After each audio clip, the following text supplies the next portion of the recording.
What is a boat doing in the middle of a desert? You would expect to find a seagoing vessel closer to shore.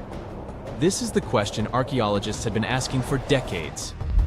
In 1988, there was a storm near one of the most important archaeological sites in ancient Egypt. A wooden structure emerged from the sand. It was hollowed out by termites. Scientists were determined to solve its mystery.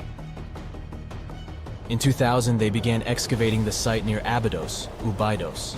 An American team of experts soon discovered a boat that was 70 feet long, and it wasn't alone. In total, there were 14 boats neatly resting next to each other. It was impossible to completely dig out the boats because of their poor condition.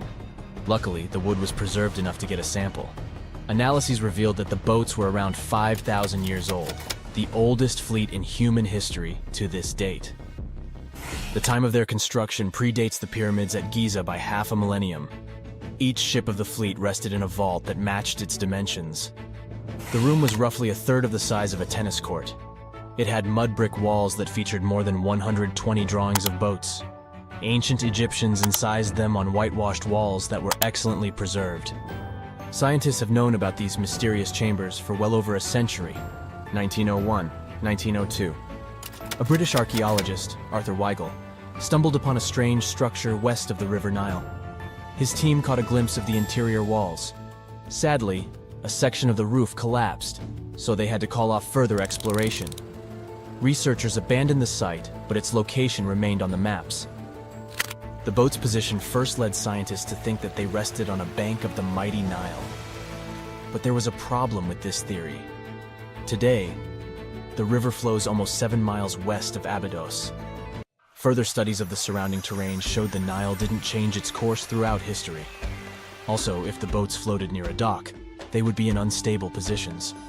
The 14 vessels at Abydos were perfectly parallel to each other. There was only one conclusion possible. Someone had deliberately placed them like that. They must have gone through a lot of effort. Each boat had enough room for up to 30 rowers.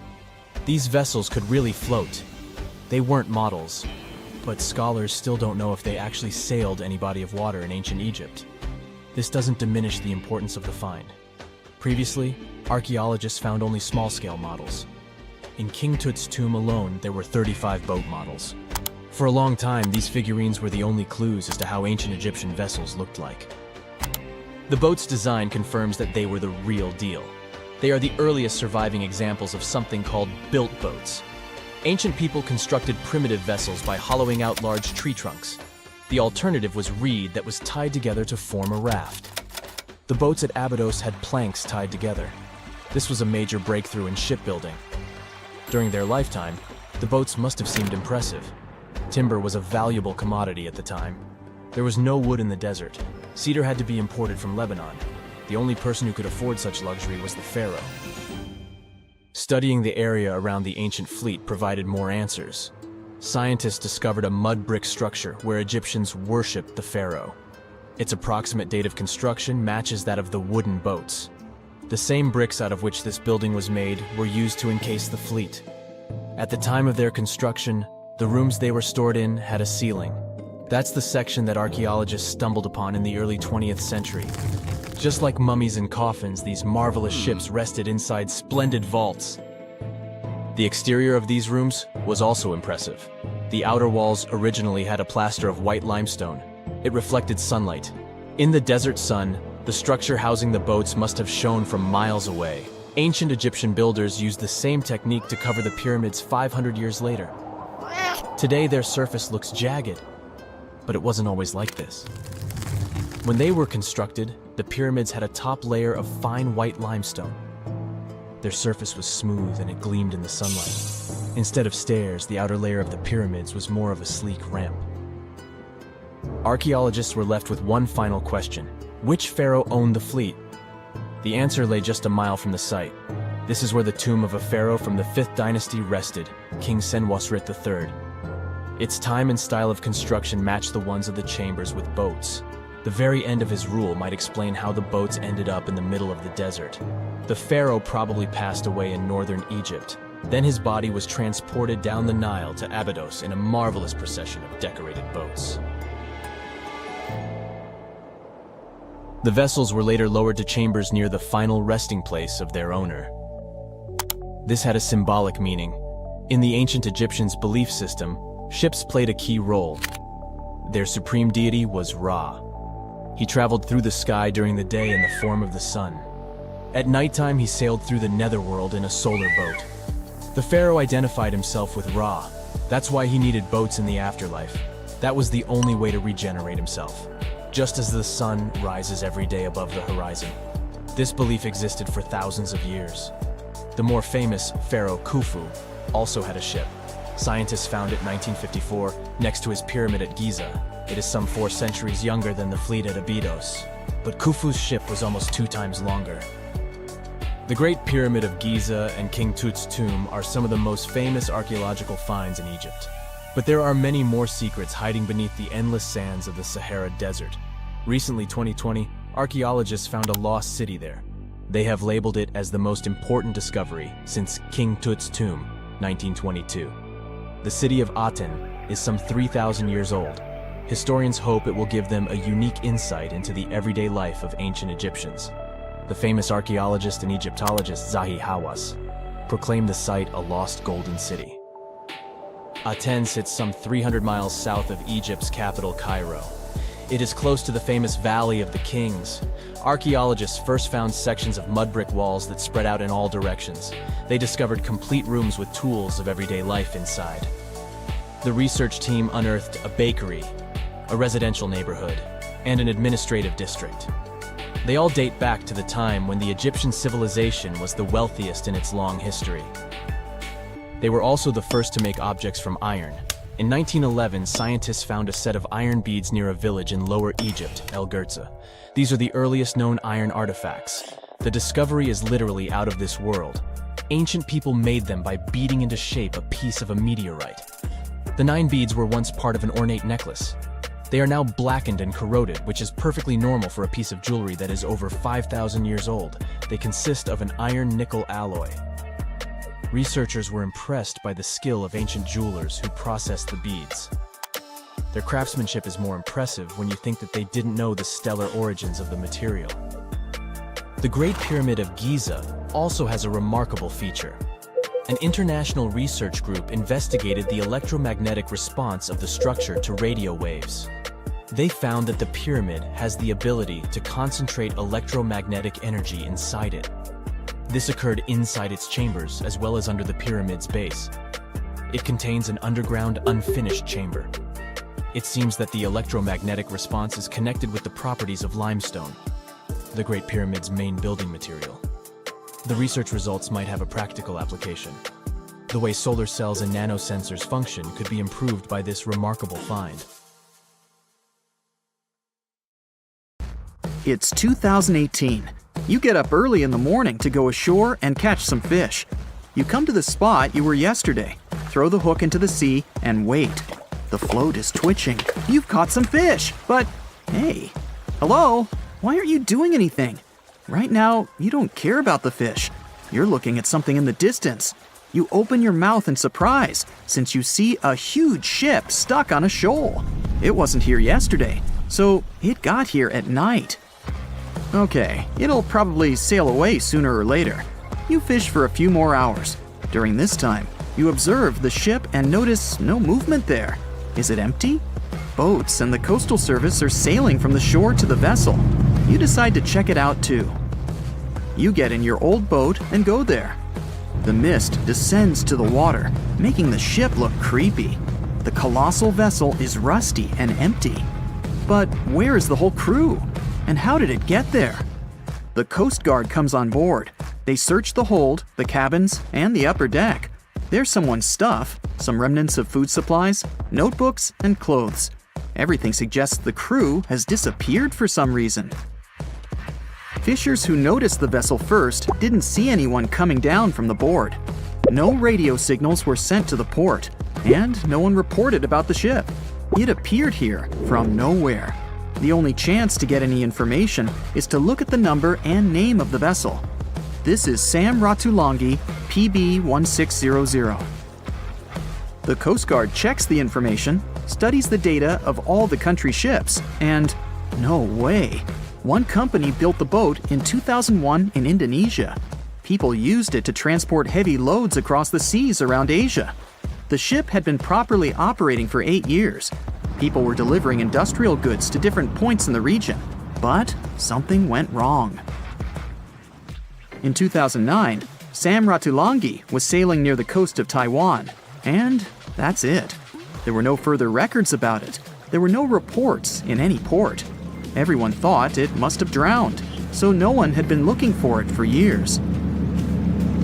And then, 9 years later, it appears here, big and rusty, off the coast of Myanmar, without sailors, without fuel. An investigation starts. City services are trying to find out the names of all the sailors working on the ship and find clues that would lead to solving this mystery. They also hope the ship owner will appear soon. They find 2 tow ropes on board. This means that some other ship towed Sam Ratulangi to this place. Then they identify and find 13 crew members. These people say they wanted to reach the factory in Bangladesh to repair Sam Ratulangi. Another vessel helped tow the ship, but then 2 cables tore off, and a storm began. No one wanted to stay on board during such weather, so the crew members left it. No one knows what the ship has been doing for the last 9 years, and how it was possible without people on board.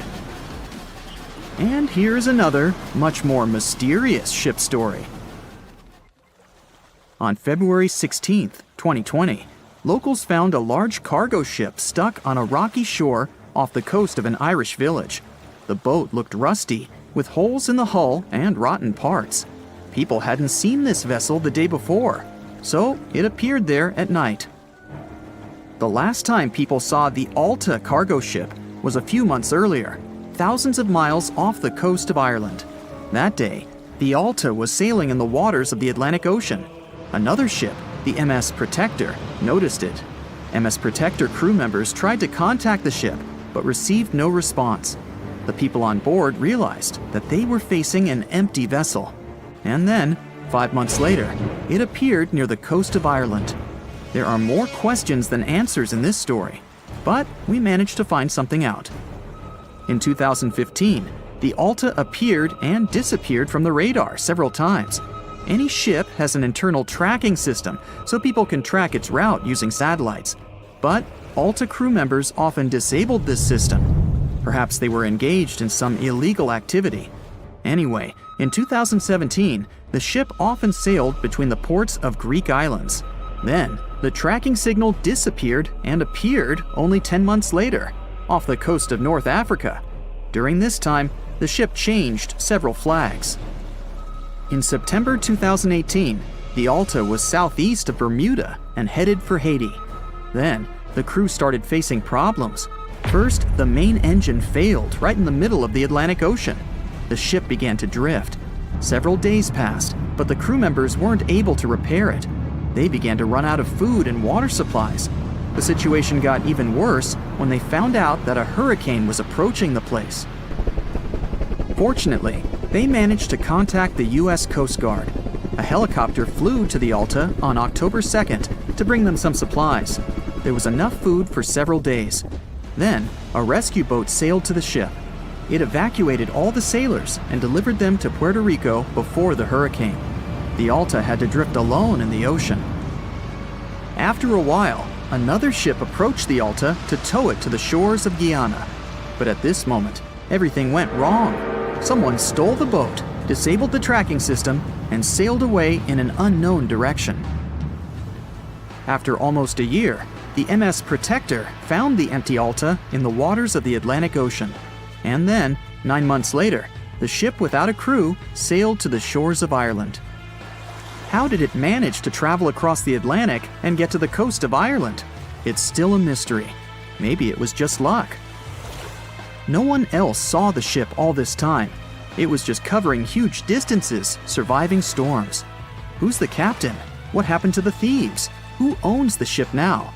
One day, someone called the village administration and introduced themselves as the vessel owner. But that unknown person didn't provide any evidence. They found several barrels of oil on the ship, which they took away by helicopter. The Alta was rusting. Corrosion of metal could damage the environment. The vessel had no commercial value, yet it would have taken millions to get rid of it. There were 3 options for what to do: leave the ship where it was, tow it into the sea and let it sink, or disassemble it for scrap. But nature had its own plans. Storms and strong waves split the hull into 2 parts. The Alta was drifting without a crew in the waters of the Atlantic Ocean for about 2 years. But this is nothing compared to a ship that was traveling for 38 years. The record belongs to the SS Beichimo. It was a merchant vessel owned by some trading company. In 1931, the ship found itself on the ice off the coast of Alaska. Its movement slowed down. A thick layer of ice blocked the ship, and a strong storm only made the situation worse. The blizzard was so intense that the crew members couldn't see anything but a white veil in front of their eyes. Sailing any further was impossible. The team had to wait for the storm to end. They waited for a day, 2, 3 days. A week had passed, but the snowstorm was only getting stronger. Then, one day, it grew weaker. The crew members split into 2 teams. The first team went to the nearest city. The second group, along with the captain, stayed on board.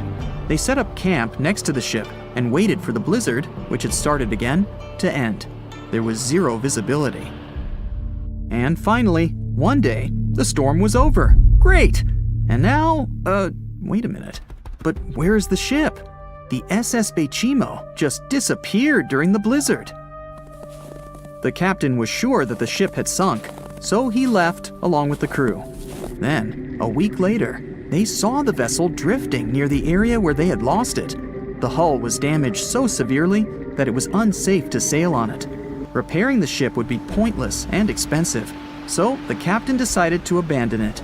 He was sure that it would go underwater sooner or later, but it stayed afloat for the next few days, the next few months, and a few years. People had reported seeing it at various points along the coast of Alaska for 38 years. The last record of the SS Beichimo is dated 1969. Those who saw it claimed the ship was completely frozen, almost merged with the ice.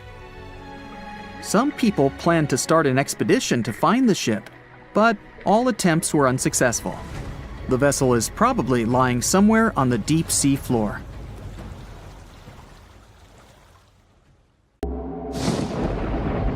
There's a ship drifting somewhere in the ocean without a crew.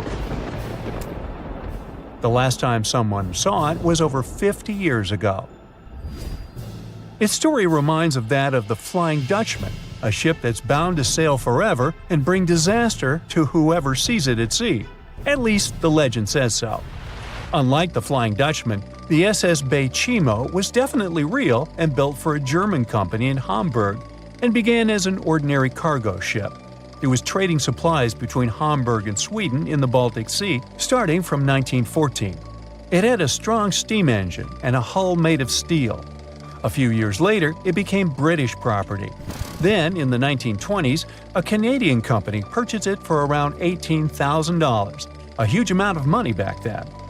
The new owner, the Hudson's Bay Company, was actively using the ship for several years. They would often send it on voyages from its home port in Scotland to Siberia, Alaska, the Yukon, and the Northwest Territories. It also passed through the Panama Canal and even the Suez Canal, with fur pelts for sale on board. Sometimes it would also transport passengers. It had completed 9 successful voyages before this strip of good luck came to an end. Starting from the 1930s, SS Beichimo would have trouble with ice and storms. When it first got trapped in ice in October of 1931, some of the crew managed to escape to Alaska. 15 of 22 sailors decided to stay with their vessel and try to save it. They had furs and other valuable cargo worth around $58,000 aboard. The company sent them supplies to survive the winter. They set camp near the ship out of the hatches, tarpaulins, and other materials, and offloaded the cargo. At the end of November, a blizzard rushed through the area, and it seemed like it had taken the ship with it. The ice platform had survived, but the ship broke free. Some of the crew members were sure it had sunk. But soon after, they heard from one of the locals who had spotted their ship around 45 miles away from their camp. The crew moved on with their lives, and the ship started its journey as a runaway vessel. People would spot SS Chimo once a year or so, all the way until 1965. It was mostly spotted off the coast of Alaska. A man going to Nome with his sled dog, along with prospectors, explorers, and treasure hunters, all claimed to have seen SS Chimo. Someone tried to board it and take it to port, but ended up stranded on it for days because of horrible weather. Others got luckier and managed to take a whaleboat, some furniture, and other valuables from the vessel. Those who got close to the ship saw that it was damaged and missing the propeller. Still, it stayed afloat without a crew for at least 38 years and became the longest sailing ghost ship in history. In 2006, the Alaskan authorities started a project to solve the mystery of this ghost ship of the Arctic and finally find SS Chimo, either still above or below the water. So far, the project has not been a success. SS Chimo remains one of the estimated 4,000 ships that have disappeared off Alaskan shores. If the legend of the 17th century isn't lying, this ghost ship could be sailing somewhere along the Flying Dutchman. It belonged to the Dutch East India Company. Its captain managed to do the impossible for that time and sailed from Holland to Indonesia in only 3 months. They said he was flying over the sea, and some evil tongues explained that he had made a deal with evil forces to achieve that. Once the ship was sailing back home, its captain and crew disappeared without a trace. There are many versions of what happened to it. One of the first ones said it had tried to enter port at the Cape of Good Hope, got in a terrible storm, and sank as there was no captain to save it. Another legend says the captain had refused to obey the skies to let the ship sink during the storm.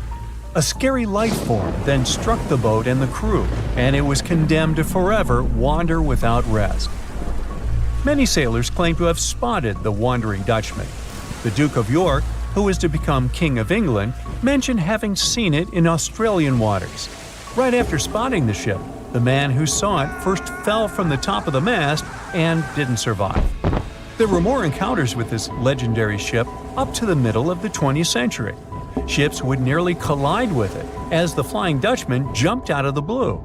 Scientists have a more logical explanation for this mystery: Fata Morgana, not to be confused with Hakuna Matata. Now, when you're out at sea on a hot day and the air is all wavy, it feels like when you look at the road on a scorching summer day. That's because of something called atmospheric refraction. When light passes through different layers of air with different temperatures and densities, it bends and twists. Sometimes, under certain conditions, this bending of light can create really bizarre optical illusions over the ocean, like sightings of the Flying Dutchman. The Fata Morgana phenomenon can make distant objects appear distorted, stretched, or even lifted above the horizon. So you can see a ship far away, but because of the way the light is bending, it will look like it's floating above the water or even disappearing and reappearing. A Fata Morgana is most commonly seen in polar regions, especially over large sheets of ice that have a uniform low temperature. But you can see it anywhere, even in deserts and over lakes on hot days. The first stories about ghost ships go all the way back to ancient Greek and Roman mythology. One of the most famous ghost ships in history is the Mary Celeste. This brigantine was traveling from New York City to Genoa and was fully stocked with provisions, but missing a crew when it was discovered in the Atlantic Ocean in 1872. The crew's personal belongings were also there, completely undisturbed. The final entry in their log was made 10 days earlier. We still don't know what happened to its crew, and the ship has inspired many spooky stories and legends. The Lady Lovibond was another legendary schooner that is believed to have been wrecked off the coast of Kent in the middle of the 18th century. The story tells that the ship's captain, Simon Reed, had just got married and took his bride on board for a celebratory cruise, despite the superstition that it could bring bad luck. They were on their way to Portugal when the first mate, who is also in love with the captain's new wife, went mad because of jealousy, attacked another crew member, and then took over the wheel and steered the ship straight into the dreaded Goodwin Sands. No one aboard survived, and the schooner is said to reappear as a ghost vessel every 50 years. In present times, many vessels become abandoned and turned into ghost ships intentionally. There are thousands of them floating in U.S. rivers, lakes, channels, and coastal waters. Some people lose their boats in storms and other extreme weather. Others have to abandon their boats because maintaining them can cost 10% of the boat's price. Plus, docking a vessel can add up to several $1,000s every year. Most boats have been made of fiberglass, so an owner can't just recycle them as scrap metal. So, once they want to get rid of it, they often tie it to a dock and sneak away, or leave it floating far away from the shore, or just try to sink it. When ghost ships sink in shallow waters, they can cause damage to coral reefs, mangroves, marshlands, oyster habitats, and wetlands. Plus, they can collide with unsuspecting regular ships and cause real trouble. So, don't do that. Enough said. Thick fog is rising over the ocean as the sun is slowly sinking towards the horizon. It's hard to see further away than a few dozen feet, but that's enough to notice a hulking, skeletal shape in the distance. As your ship approaches the figure, your heart beats faster, and then you make out the details of another vessel, abandoned by the looks of it. Ghost ships do exist, and their mysteries aren't always solved. Take MV Hoita, for example. It was a wooden vessel built in 1931 as a luxury yacht. It had served well to various people over 20 years before it was bought by a Samoan sailor and became a merchant ship. In 1955, though, Hoita's service came to an abrupt and mysterious end. On October 3rd, it set sail for another trading voyage that should have taken no more than 48 hours. Delays happen in the sea, so when Hoita didn't arrive on October 5th as scheduled, there was little worry yet. But then it failed to come on the following day too. There was no distress signal or any other sign of Hoita's presence anywhere between its departure and arrival points. A search and rescue party was dispatched to find the ship, and for 6 days they were scouting the area of nearly 100,000 square miles. On October 12th, the mission returned to the base empty-handed. Hoita vanished without a trace. It was only a month later that another merchant ship, Tuvalu, noticed the missing vessel far away from its route, drifting in the open sea and listing heavily. The sailors boarded the ship and found that all of its crew and passengers, 25 people total, were missing, along with all the cargo the vessel had been carrying.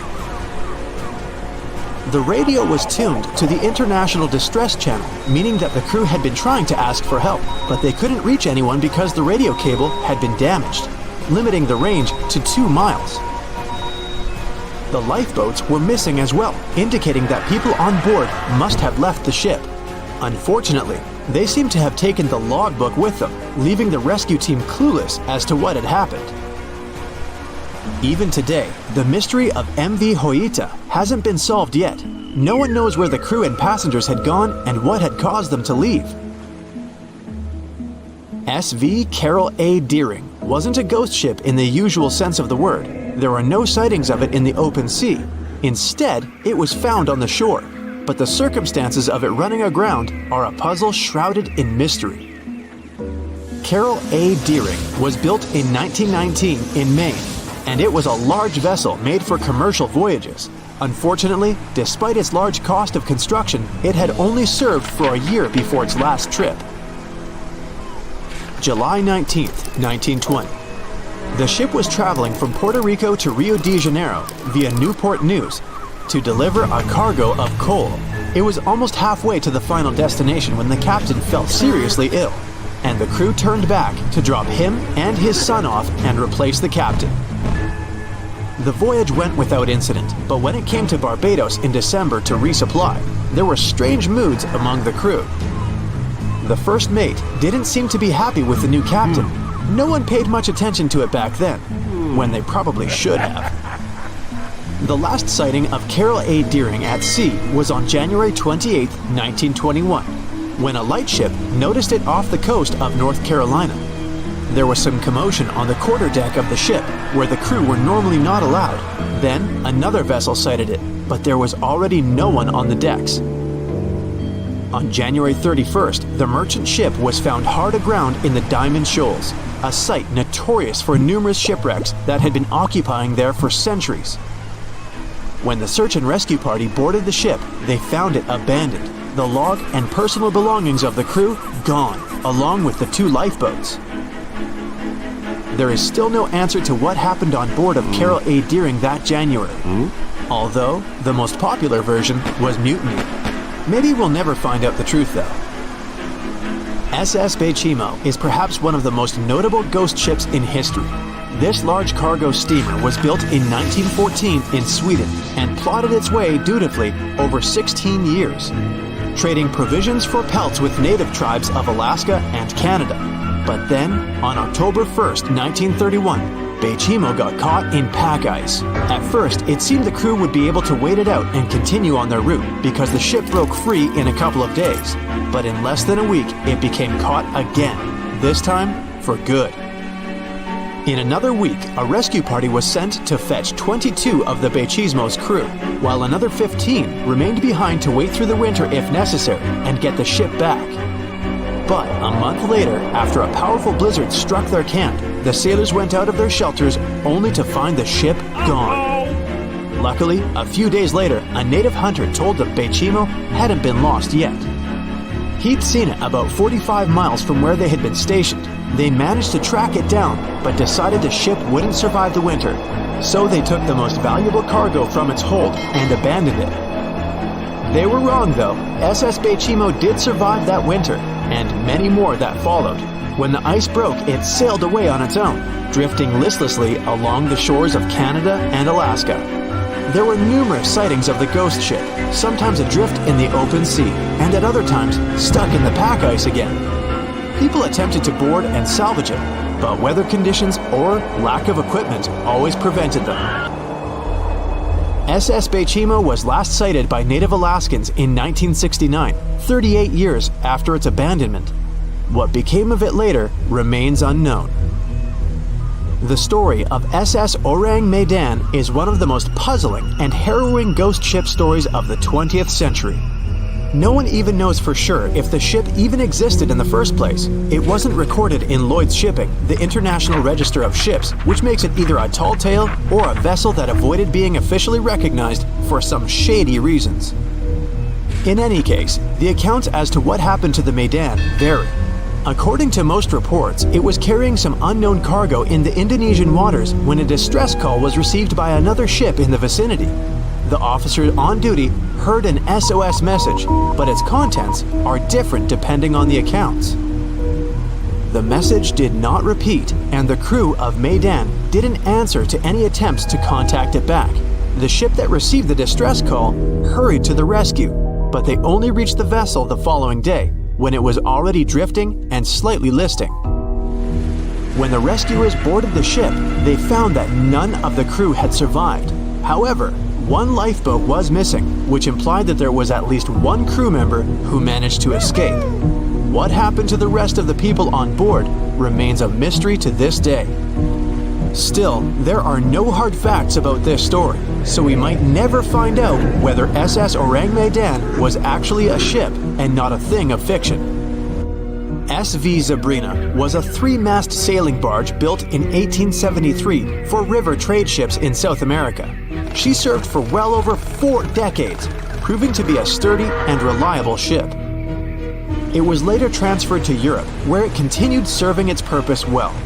But then, in October 1917, Zabrina set sail on a regular voyage only to be found ashore several days later. Mysteriously, although the ship was perfectly intact, the entire crew of 5 and the captain were gone. There is no direct evidence or hard facts as to what really happened that day. The most convincing theory is that the crew were washed away from the deck because of an underwater explosion. And then the ship sailed ahead without them, but the truth, as always, remains unknown.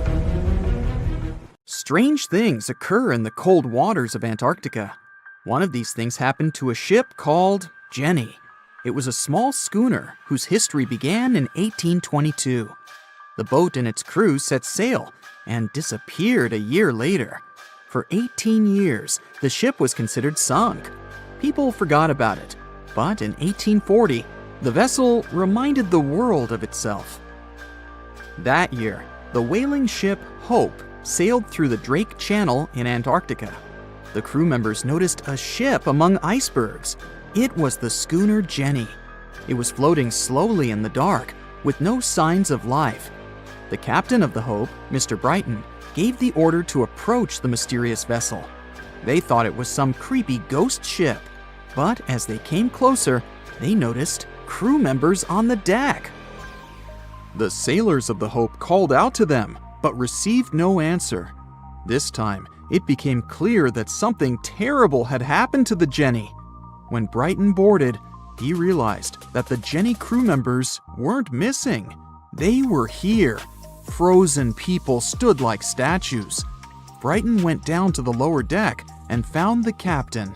He was sitting frozen at the table, holding a pen. Brighton looked at the logbook. The last record was made on May 4th, 1823. The captain wrote that he was the only living member of the crew. They spent 71 days without food. It seemed that the ship got lost in the sea because its captain went off course or sailed into an iceberg, but no one knew for sure. After that, nobody ever saw the Jenny again. According to rumors, the crew of the Hope abandoned the frozen ship and left it to drift in the cold waters. According to other rumors, this whole story is fiction. The story of the Jenny was described in a German magazine in the middle of the 19th century. Still, there was no further evidence of the ship's existence. Already in our time, Cambridge University decided to explore the case of the Jenny. The researchers discovered that one of the crew members of the Hope, who didn't disclose his name, told someone the legend of the frozen ship. Someone shared the story with another guy, and it was published in a German magazine called Globus. And that's all.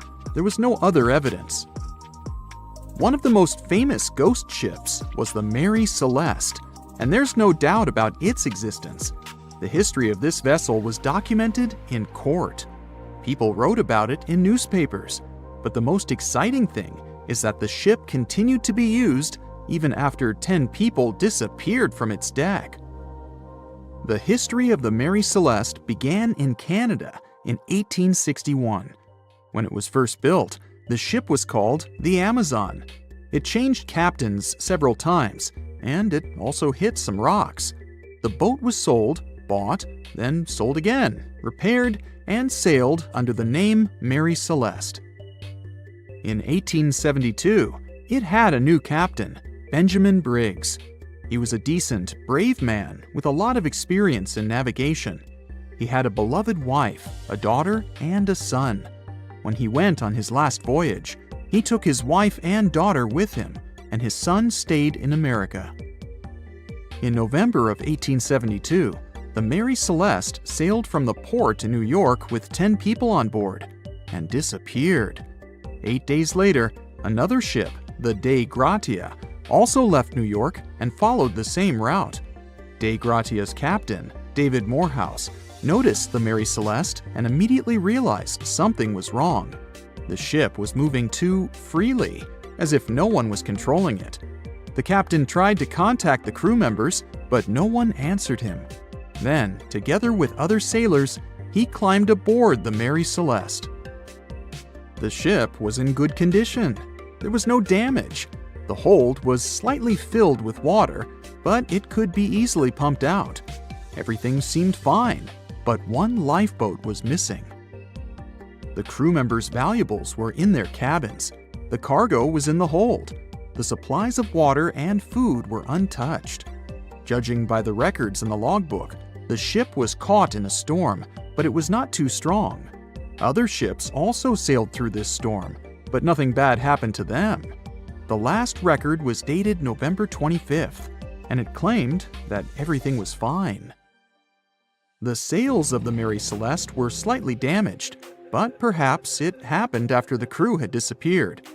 The whole ship was in excellent condition, but what made the people leave it? Part of the crew of the Dei Gratia stayed on board the Mary Celeste to bring it to dry land. Everything went well. They delivered the ship to the closest port. Next, the captain of the Dei Gratia appeared before the court and told about what had happened. However, the prosecutor and the judge didn't want to believe in the story of the Mary Celeste. They were sure the captain got rid of the ship's crew to get money for its cargo. According to the maritime laws of that time, if you found a ghost ship with valuable cargo, then a substantial part of this cargo belonged to you. So, many people thought that David Morehouse decided to earn some money. This version seemed to be more valid than the one about the mysterious disappearance of 10 people. Fortunately, no one accused the captain of committing a crime. They thanked him for his service and gave him a monetary reward. However, his reputation was damaged, which greatly affected his career, as many believed he attacked the crew of the Mary Celeste. But even after this terrible case, trial, and investigation, the story was not over. The Mary Celeste was still an expensive and efficient vessel. It sailed several times, but then one captain crashed it into the reefs to get insurance. The court revealed this deception and accused the captain of intentional property damage. The story of the Mary Celeste became famous all over the world. People began to build their theories, realistic and not. Someone believed the ship had sailed through the Bermuda Triangle, but this version was quickly refuted, as the route of the Mary Celeste passed thousands of miles away from the Bermuda region. Did the Kraken or another giant monster attack the ship? Nope. Since the boat was found in almost perfect condition, there were no signs of a struggle. One of the most popular versions was that the crew of the Mary Celeste stole some valuable cargo and sailed to Spain on the rescue boat. However, those who knew Captain Benjamin Briggs said he was a good, honest man. Besides, he had a son in New York, and Briggs would never leave him. A more thorough investigation revealed that a series of accidental circumstances could have caused the disappearance of the ship's crew. Before its last voyage, the vessel delivered coal. Perhaps the pump intended for pumping water got clogged with coal after that, and when the ship got into a storm, the hold filled with water and the pump broke. The captain couldn't understand the amount of water because numerous barrels in the cargo hold blocked the view. Benjamin Briggs assumed it was dangerous to stay on the ship during a storm, so he evacuated with the passengers on a lifeboat. Perhaps they were close to land and decided to sail there, but the storm intensified and overturned the boat. Also, one record in the log journal said that the chronometer was faulty. It was a device that helped to determine your location at sea using longitude. Briggs got lost and didn't know which way to sail. The storm was strong, and he couldn't determine whether the ship would sink. Perhaps Briggs decided to leave the ship in a rescue boat when he saw the coast of the Azores. The uniqueness of this ghost ship case is that, unlike many others, you can investigate it yourself. There's a lot of information about the Mary Celeste on the internet. There are documentaries and research articles. Perhaps you'll be able to notice something that others haven't seen and solve the mystery of the disappearance of 10 people. As an experienced sailor and the first man to ever sail non-stop on his own around North and South America, Matt Rutherford has seen a lot during his voyages. But what he saw in 2013 while sailing through the waters of the Atlantic with his colleague surely stands out. Some 800 miles off the coast of Bermuda, not far away from the famous Bermuda Triangle, they noticed a boat that seemed to be moving by itself. The sails weren't up and the motor wasn't running. The sailors decided to check if there was someone who needed their help aboard, so they moved closer to the mysterious ship. Once they got there, things only got weirder. as they realized there wasn't a living soul aboard. Rutherford started filming to document their discovery. The boat looked so awfully abandoned that they expected to find some pretty scary things in there. But it didn't stop Rutherford from searching the vessel. The boat, which turned out to be named Wolfhound, looked like an upscale one, probably costing hundreds of thousands of dollars. It was pretty weird to find it floating by itself in the middle of the ocean. It seemed like whoever abandoned it was leaving in a rush. There were clothes and other personal belongings all over the main cabin. Some parts of the ceiling had fallen and some drawers had popped open. The brave sailors decided to tow the ghost ship back to Bermuda. It wasn't easy because Wolfhound was bigger and heavier than their boat. After days at sea, the crew was running low on fuel and asked a passing freighter to stop and give them some gas. They kept pulling Wolfhound until the tow line got wrapped around the rudder and they realized they could get stranded in the Bermuda Triangle. So they had to abandon the ship.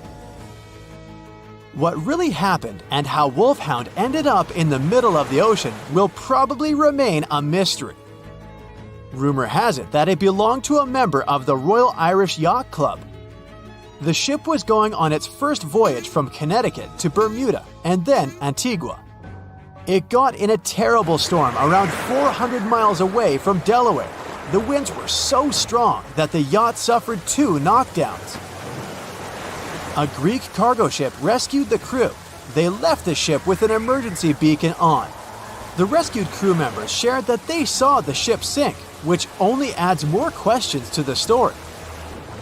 How did it get back to the surface? Does the Bermuda Triangle have anything to do with that? Christopher Columbus himself reported some unusual compass activity going on in this mysterious area while he was on his way to the New World.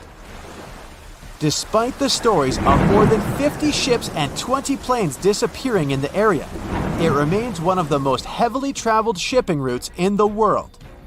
Some skeptics believe that this fact solves the Bermuda Triangle mystery. It could make sense because the busier the area, the more accidents happen there. But then again, it's not the number of disappearances that makes the place so mysterious. It's the lack of explanation and wreckage lost for good. The first ever confirmed ship to vanish in the Bermuda Triangle was the USS Pickering. In 1800, it departed from the US on its way to the West Indies. The ship sailed into the Bermuda Triangle along with its 90-man crew. No one ever heard anything from them ever since. The popular explanation is that the ship was taken out by a storm. But because no one found any wreckage, we'll never know for sure. The largest ship that has ever disappeared in this mysterious area was the USS Cyclops. In March 1918, carrying a crew of 306 people, the USS Cyclops left Barbados and headed home to Baltimore. The ship passed through the Bermuda Triangle on its journey and vanished into thin air, or rather, water. The Cyclops never sent any distress signal and disappeared without any explanation or trace. The Bermuda Triangle isn't the only place in the world where ships go missing or mysteriously resurface. One of the most famous ghost ship stories would be of SS Bechimo. The large cargo steamer was built in Sweden. On October 1st, 1931, it got caught in pack ice. The crew decided to wait it out and managed to break free after a couple of days, only to get trapped again in less than a week. This time, they didn't manage to make it out. A rescue team went by air to save 22 of the crew members. 15 other members stayed in a wooden shelter they built not far away from the ship. Their plan was to wait out the winter and get back aboard. At the end of November, a strong blizzard was rushing through the area. When it was over, Bechimo seemed to have gone away with the storm. The captain decided it must have broken and sunk, but a few days later, A local hunter informed them that he had seen the ship around 45 miles away from their camp. The crew managed to find the ship and took the most valuable cargo from its hold. They had fears that Bechimo wouldn't live through that rough water, but it did manage to survive after all. Once the ice was gone, it floated away and ended up drifting along the shores of Canada and Alaska. Many people reported seeing the ghost ship in an open sea. Some even tried to board it to save the ship, but the weather didn't allow it to happen. The last time someone saw SS Bechimo was in 1969, 38 years after its crew had left it. It could still be drifting somewhere in the ocean. The story of MV Hoita happened in the South Pacific. The ship was originally a wooden luxury yacht. After serving for 20 years to various owners, it became a merchant ship. In 1959, it set on a trading voyage that was supposed to last around 2 days. When it didn't reach its destination on time, no one was worried at first, as things happen in the open waters. After another day, and no distress signals from the Hoita, it was obvious that something serious was going on with it. There were 25 people aboard, and their families wanted to find them. A search and rescue crew worked for 6 days looking for the ship, or at least its wreckage, in an area of nearly 100,000 square miles. That's 1.5 times as big as Florida. Sadly, the mission had come back with no results. It seemed like Hoita had disappeared without a trace.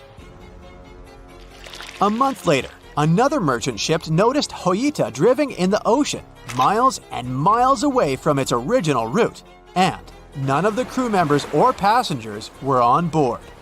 The cargo had also disappeared. The lifeboats were also gone, so the people must have escaped the ship hoping to save themselves. It turned out that the crew had been trying to get help as they tuned the radio to the International Distress Channel. But the damaged cable didn't let them send the signal any further than 2 miles. It also looked like when they were leaving the ship, the crew took the logbook with them, and we still don't know what exactly happened to Hoita. Family members of those who were on board are still looking for answers. One professor claims it must have been a corroded pipe that leaked and flooded the vessel, but we'll most likely never know for sure. In the Pacific Ocean, near Japan, there is an area nicknamed the Devil's Sea. It's believed to be one of the 12 vile vortices around the Earth. Some people claim that vile vortices have weird things going on in them because the pull of the planet's electromagnetic waves is stronger there than anywhere else. The most famous ship that disappeared in the area was a fishery patrol vessel in 1952. The ship went there to investigate the vessels that went missing previously and disappeared along with 31 crew members. Scientists who don't believe it was a mysterious disappearance blame the underwater volcano eruption for what happened. There's a stretch of water that even the most experienced explorers fear. No matter what season you choose to cross it in, you risk meeting face-to-face with waves that can reach as tall as the Hollywood sign. I'm talking about the Drake Passage, the waterway connecting the Pacific Ocean to the Atlantic Ocean, stretching from Cape Horn at South America's southernmost tip to Antarctica's South Shetland Islands. It's about as wide as the distance from London to Berlin and takes up to 48 hours to cross. Some sailors compare getting on the other side to going to the moon. That's how challenging it is. Even the man who discovered it, Sir Francis Drake, never sailed these waters because they seemed too dangerous to him and opted for a calmer, although longer, Strait of Magellan. The passage took the lives of around 20,000 sailors and over 800 ships. Tourists who want to see Antarctica cross the Drake Passage on a regular basis, although it's still often called the world's most terrifying ocean crossing. The Antarctic Peninsula, where travelers go, isn't really part of Antarctica itself. It sticks out and points towards South America like 2 fingers almost touching it. The water gets squeezed between these 2 land masses, making strong ocean currents. The passage is part of the Antarctic Circumpolar Current, the largest ocean current on Earth. The water rushes through the passage at a speed between 95 and 150 million cubic meters per second, which makes it rougher. And then there are winds that usually blow from west to east and are very strong between 40 and 60 degrees latitude. That's why those areas are called the Roaring Forties, Furious 50s, and Screaming 60s. Land slows down winds, which is why storms hitting Ireland and the UK get weaker as they move east. But Drake's latitude is the only place where winds can blow all around the Earth without being stopped by land. So they keep getting faster. These strong winds turn into huge waves that can hit ships really hard, normally around 13 to 16 feet tall. They're much higher than waves in the Atlantic. Drake Passage also has underwater mountains that you can't see.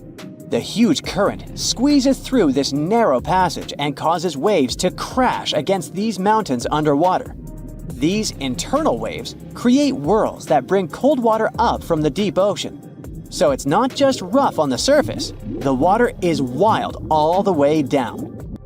The first sailor managed to sail around Cape Horn and through the Drake Passage in 1616. It was a Dutch navigator, Willem Schouten, in 1616. But the most famous attempt to cross it was undertaken by Sir Ernest Henry Shackleton on his ship named Endurance. He and 27 of his men set off from South Georgia, aiming to reach Vassal Bay in Antarctica. But things didn't go as planned. On January 19, 1915, their ship got stuck in the ice. And by October, it began to sink. They camped on floating ice for 2 months before sailing lifeboats to a remote, icy place called Elephant Island. Shackleton and 5 men made a risky journey to South Georgia to get help. It took them 15 days to cross Drake Passage with hurricane winds. Finally, they arrived safely and organized a rescue for the rest of their crew. Scientists found the shipwreck of Endurance only in 2022, 10,000 feet below the water. In December of 2019, 6 fearless athletes decided to cross the Drake Passage by rowing a boat for the first time in history. It took them 12 days of non-stop rowing with a 90-minute rotation of rowers. They managed to do it, and it was probably the hardest possible way to cross the passage. The athletes mentioned it was cold, wet, and dirty, and the waves hit them like walls.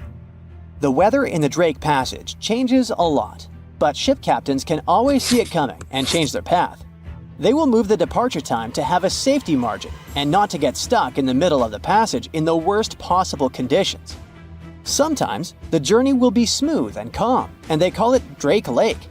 Other times, people on the ship will feel rough waves, which is called Drake Shake. Some experienced captains who often cross the passage say that the Drake Lake effect happens once in every 10 crossings, and they see the Drake Shake once or twice in every 10 journeys. A schooner or a kayak will probably not survive the journey among giant waves, but modest vessels and cruise ships have sturdy hulls and advanced stabilizing mechanisms. So, the journey isn't that dangerous anymore, but still, it's quite an adventure, especially if you're seasick. If you don't feel like risking it but want to travel from the Pacific Ocean to the Atlantic Ocean by water the fast way, the Panama Canal is waiting for you. People first started thinking about making a water path across Panama in the 16th century. Back then, a Spanish explorer found out that only a thin piece of land separated the two oceans. But it seemed impossible to build it because of the mountains and thick jungle, so the idea had to wait a couple of centuries. Finally, in 1880, France, led by the man who built the Suez Canal in Egypt, tried to make the canal. But the people who started the construction soon found out it was much harder than it looked on a map. The land in Panama was one of the toughest and most dangerous places to dig a big waterway. Workers had to literally move huge mountains in a jungle full of snakes, where it was really hot and rainy. During the wet season, heavy rain turned rivers into wild rapids and soaked the workers. Sometimes, they didn't see the sun for 2 weeks, and their clothes stayed wet all the time. Big rocks were falling and tiny mosquitoes that carried malaria made people very sick. And then, an earthquake happened on top of everything. They were losing thousands of people. That's why France decided to abandon the project after 7 years. Then, the United States bought the French assets in the canal zone and finished it by 1914. It cost the US around $375 million. The 50-mile-long passage of water saves ships traveling between New York and San Francisco 7,872 miles. Around 14,000 ships use it every year and pay around $1.8 million in tolls. So it looks like it all paid off. Another challenging waterway in this part of the world is the Amazon River. It's around 4,300 miles long and flows through 3 countries with over 30 million people living in its basin. But there isn't a single bridge across it. The river has many marshes and soft soils, so engineers would need to build very long bridges and very deep foundations, which costs a lot of money. Building bridges over deep water is tough, but in other places in the world, engineers can use things like floating platforms to help. The river's path and water levels change a lot during the year. During the dry season from June to November, the river is usually 2 to 6 miles wide. But in the wet season from December to April, the river can become as wide as 30 miles. And the water level can rise by 50 feet. That's why they can't build floating bridges or pontoons. The riverbanks are made of soft dirt that moves and erodes with the seasons, and it makes things even harder. It would have to be an absolutely unique project to overcome all these challenges. Luckily, there's no pressing need for a bridge across the Amazon right now.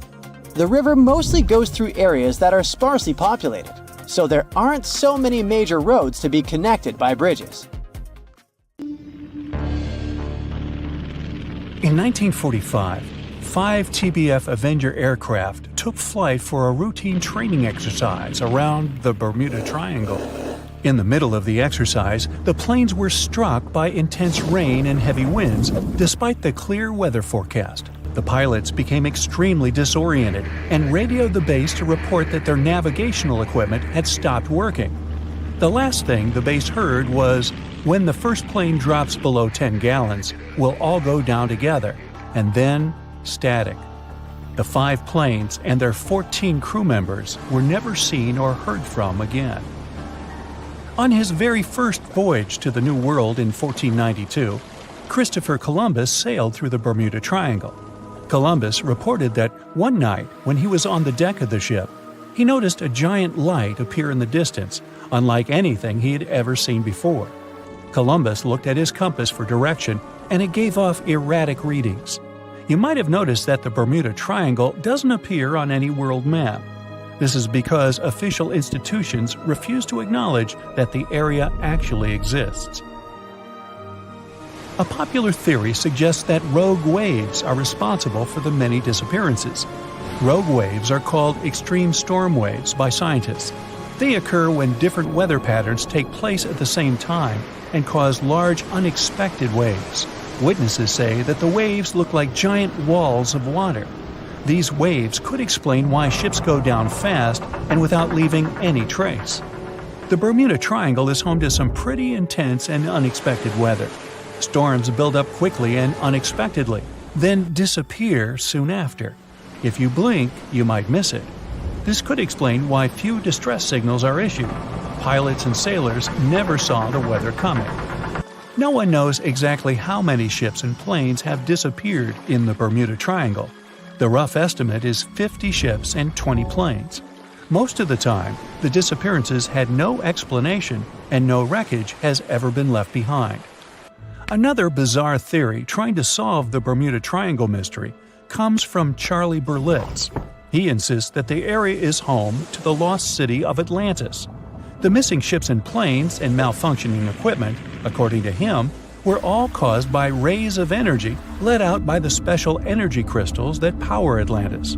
While this sounds silly, Berlitz's theory was convincing enough that over 20 million people bought his book worldwide. In the year 1800, a large sailing vessel called the USS Pickering departed from the U.S. on its way to the West Indies. The ship sailed into the Bermuda Triangle along with its 90-man crew and was never heard from again. The USS Pickering was the first ever confirmed ship to vanish in the Bermuda Triangle. It's believed that the ship was taken out by a storm, but because no wreckage was ever found, we'll never know for sure. When the TBF Avenger planes went missing, a massive search operation was conducted. Boats and planes searched the Bermuda Triangle for any signs of the aircraft. One of the boats searching was a PBM-5 Mariner airboat. The airboat took flight at 7:27 p.m. and called in a routine radio message 3 minutes later. Then, it was never heard from again. No trace was ever found of the rescue airboat or the 5 Avenger aircraft. An enormous investigation was launched into the disappearance of all these vehicles, but nothing was ever discovered. This particular area of the ocean is one of the most heavily traveled shipping routes in the world. Some skeptics believe that this fact solves the mystery. Statistically, the busier the area, the higher the frequency of accidents and disappearances. While this makes sense, it's not the frequency of disappearances that's responsible for the mystery of the Bermuda Triangle. It's the lack of explanation or wreckage found. On the ocean floor, decomposing organisms let off large concentrations of methane gas that gets trapped under the water. This gas can build up until, boom, it ruptures. The gas surges up to the surface and erupts. If a ship was in the area of one of these ruptures, the water would become much less dense and cause the ship to sink rapidly and without warning. Scientists believe this could be the cause of the many disappearances in the Bermuda Triangle. While this theory makes a lot of sense, it doesn't seem too likely. The U.S. Geological Survey has stated that no large releases of gas are believed to have occurred in this area for the past 15,000 years. The ocean floor is made of rocks containing a lot of magnetite. It's more like iron. Magnetic fields react to high concentrations of magnetite on the ocean floor, which may start a sort of conflict between the two. It can often lead to various weather anomalies and, as a result, navigation issues. And, naturally, any changes in the ocean floor or the Earth's magnetic fields influence the Bermuda Triangle a lot. Since the magnetic field is constantly moving, it might be also taking the Bermuda Triangle with it. Now that people know where the triangle is, it's easy to avoid it. It supposedly moves eastward together with the magnetic poles, but scientists still can't answer where exactly it will be in a couple of years.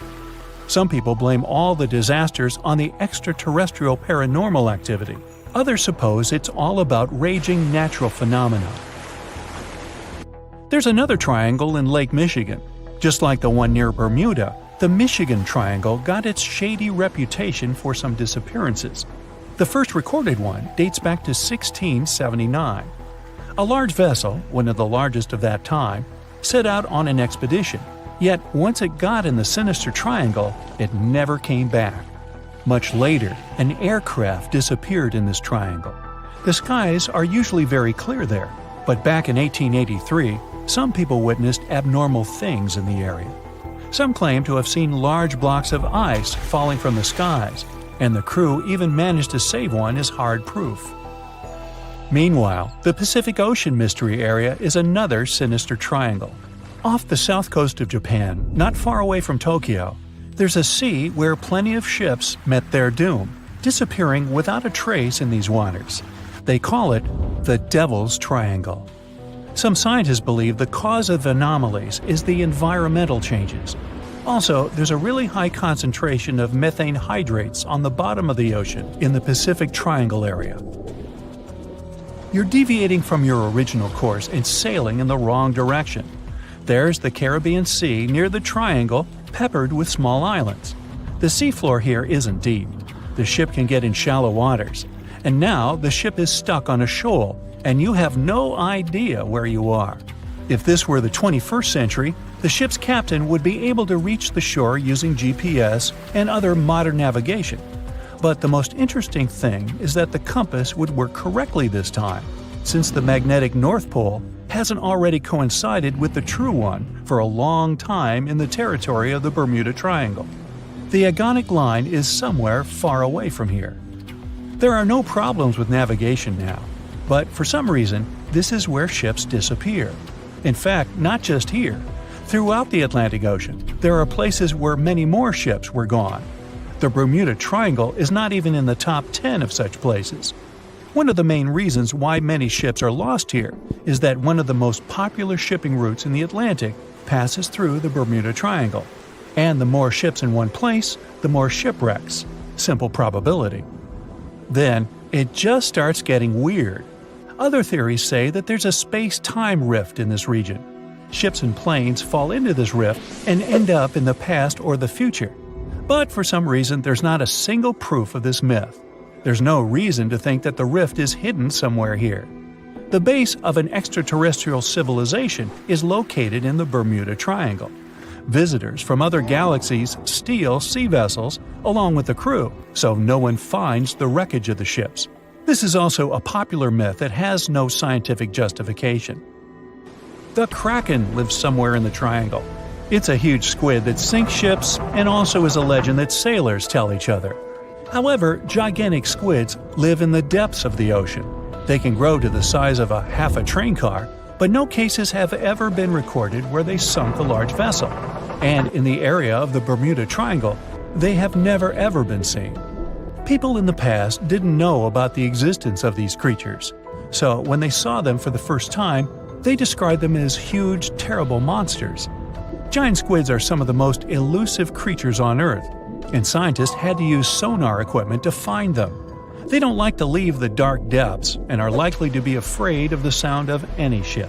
So, that should squash the squid as a suspect. They say nothing is ever lost, and it's true. Let's discover ships frozen in time. The first one is truly fascinating. Here, the Antikythera shipwreck.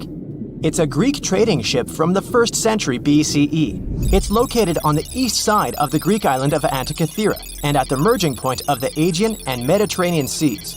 Around 2,000 years later, in 1900, a group of Greek sponge divers discovered the wreck. They were going to Tunisia, yet they were forced to find shelter from a storm on a nearby island. Since they couldn't go anywhere due to the storm, they decided to look for sponges until the weather got calmer. One of the divers discovered the shipwreck at depths of around 130 feet. Imagine someone going for a sponge hunt, but getting out to the surface with archaeological treasures. The captain of the sponge boat talked to the Greek officials about what they had found. The officials sent 2 ships to the wreckage. The salvage operation was successful, and discoveries are now in Greece's National Archaeological Museum in Athens. The findings included 3 life-sized marble horses, jewelry, coins, and hundreds of works of art, including a 7-foot-tall Colossus statue of Hercules. Among these treasures, Antikythera ephebe, a bronze statue of a young man, caught more attention. Because the ephebe doesn't comply with any familiar iconographic model, and there are no known copies of his type, he held a spherical object in his hand. Scholars have different theories of who that person could be, but they are not in a consensus yet. More than 70 years later, Jacques-Yves Cousteau and his team went to the area and recovered hundreds more artifacts and the remains of 4 people. Interestingly, they discovered a complex set of interlocking gears, capable of predicting the movement of the sun, moon, and several planets. The mechanism can also show the times of solar and lunar eclipses years into the future. Think of this Antikythera mechanism as an early computer calendar. To plan significant events like agricultural activities, religious rituals, and Olympic Games. These artifacts found in the Antikythera wreckage are some of the most important findings in modern archaeology. Just the Antikythera mechanism itself has changed our perception of the limits of ancient technology. The mechanism has a sophisticated design and was made over 1,000 years ago. After all these amazing discoveries, experts believe that the wreckage site has remained largely unexplored, and is mostly because of its location and the landscape of the seafloor on which the ship rests. The wreck is too deep for scuba divers but too shallow to use something like a submersible. A survey made on the seafloor in 2012 showed evidence of a second wreck about 800 feet to the south. It's clear that this area has a lot to offer humanity. What would happen if those sponge hunters didn't go to the area? Scientists found a shipwreck in Antarctica at the bottom of the Weddell Sea 107 years after it sank. The name of the ship was Endurance, and it was the lost vessel of Antarctic explorer Sir Ernest Shackleton. Scientists who laid eyes on it decades later say it is among the greatest undiscovered shipwrecks ever. That is why they filmed the whole discovery.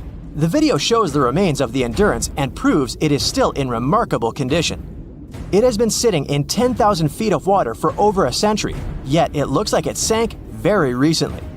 So the story goes like this. The ship was crushed by ice and sank in 1915.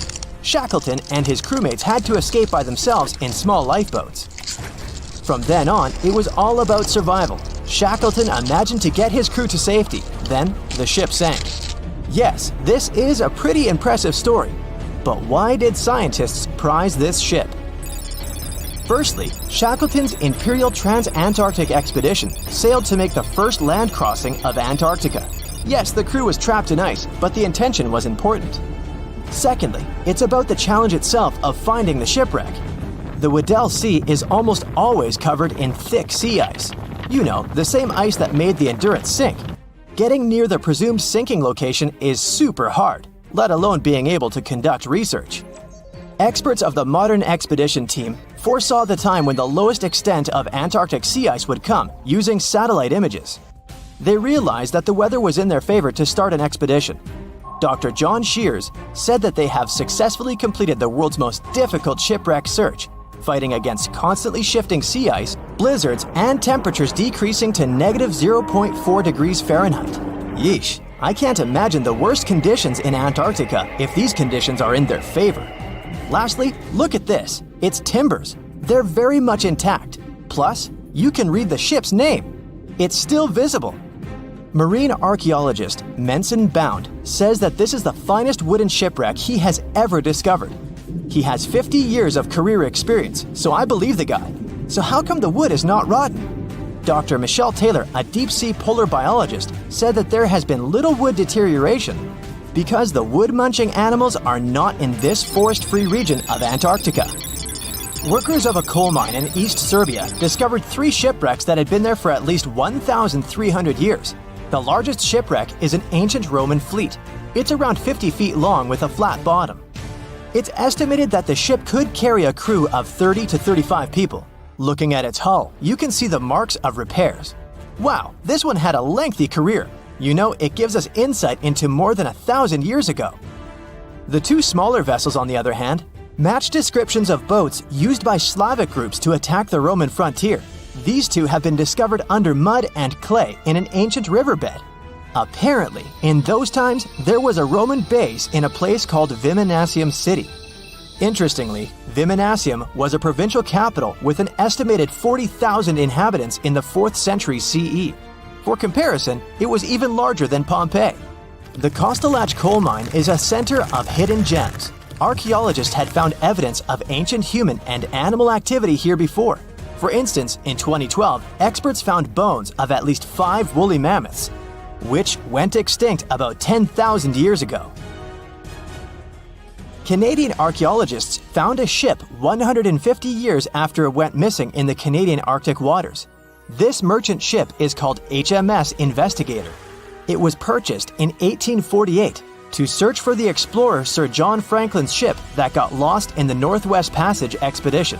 So, HMS Investigator left Britain in 1850 for this rescue operation.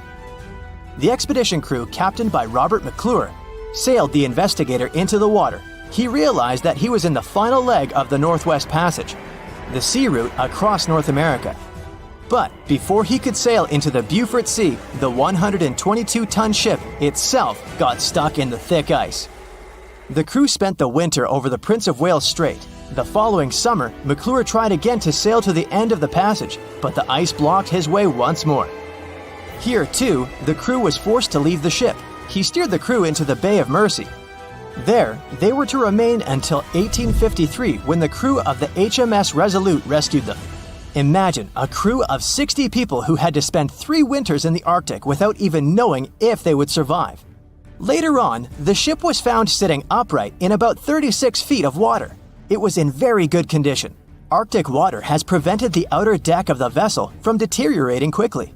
The outline of the ship and its timber can be clearly seen. Plus, archaeologists have uncovered artifacts on land left by the sailors.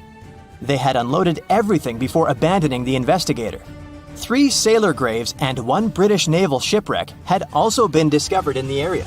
I wonder what else they could find there. Wow, it's the only place where 1 minute you're learning 17 natural ways how to get rid of houseflies, and the next, you're taking an epic journey straight into a black hole. More than 10 billion, with a B, views in total. That's 47 billion minutes watched, or more than 70,000 years. That's all the way back to the Ice Age. No, I wasn't around then. 40,000 videos, hundreds of topics, and most importantly you, a whole 44 million of you. Our viewers. We could populate an entire country if we wanted to. We'd like to continue helping you learn and giving you useful skill improvement tips. Got a thirst for knowledge?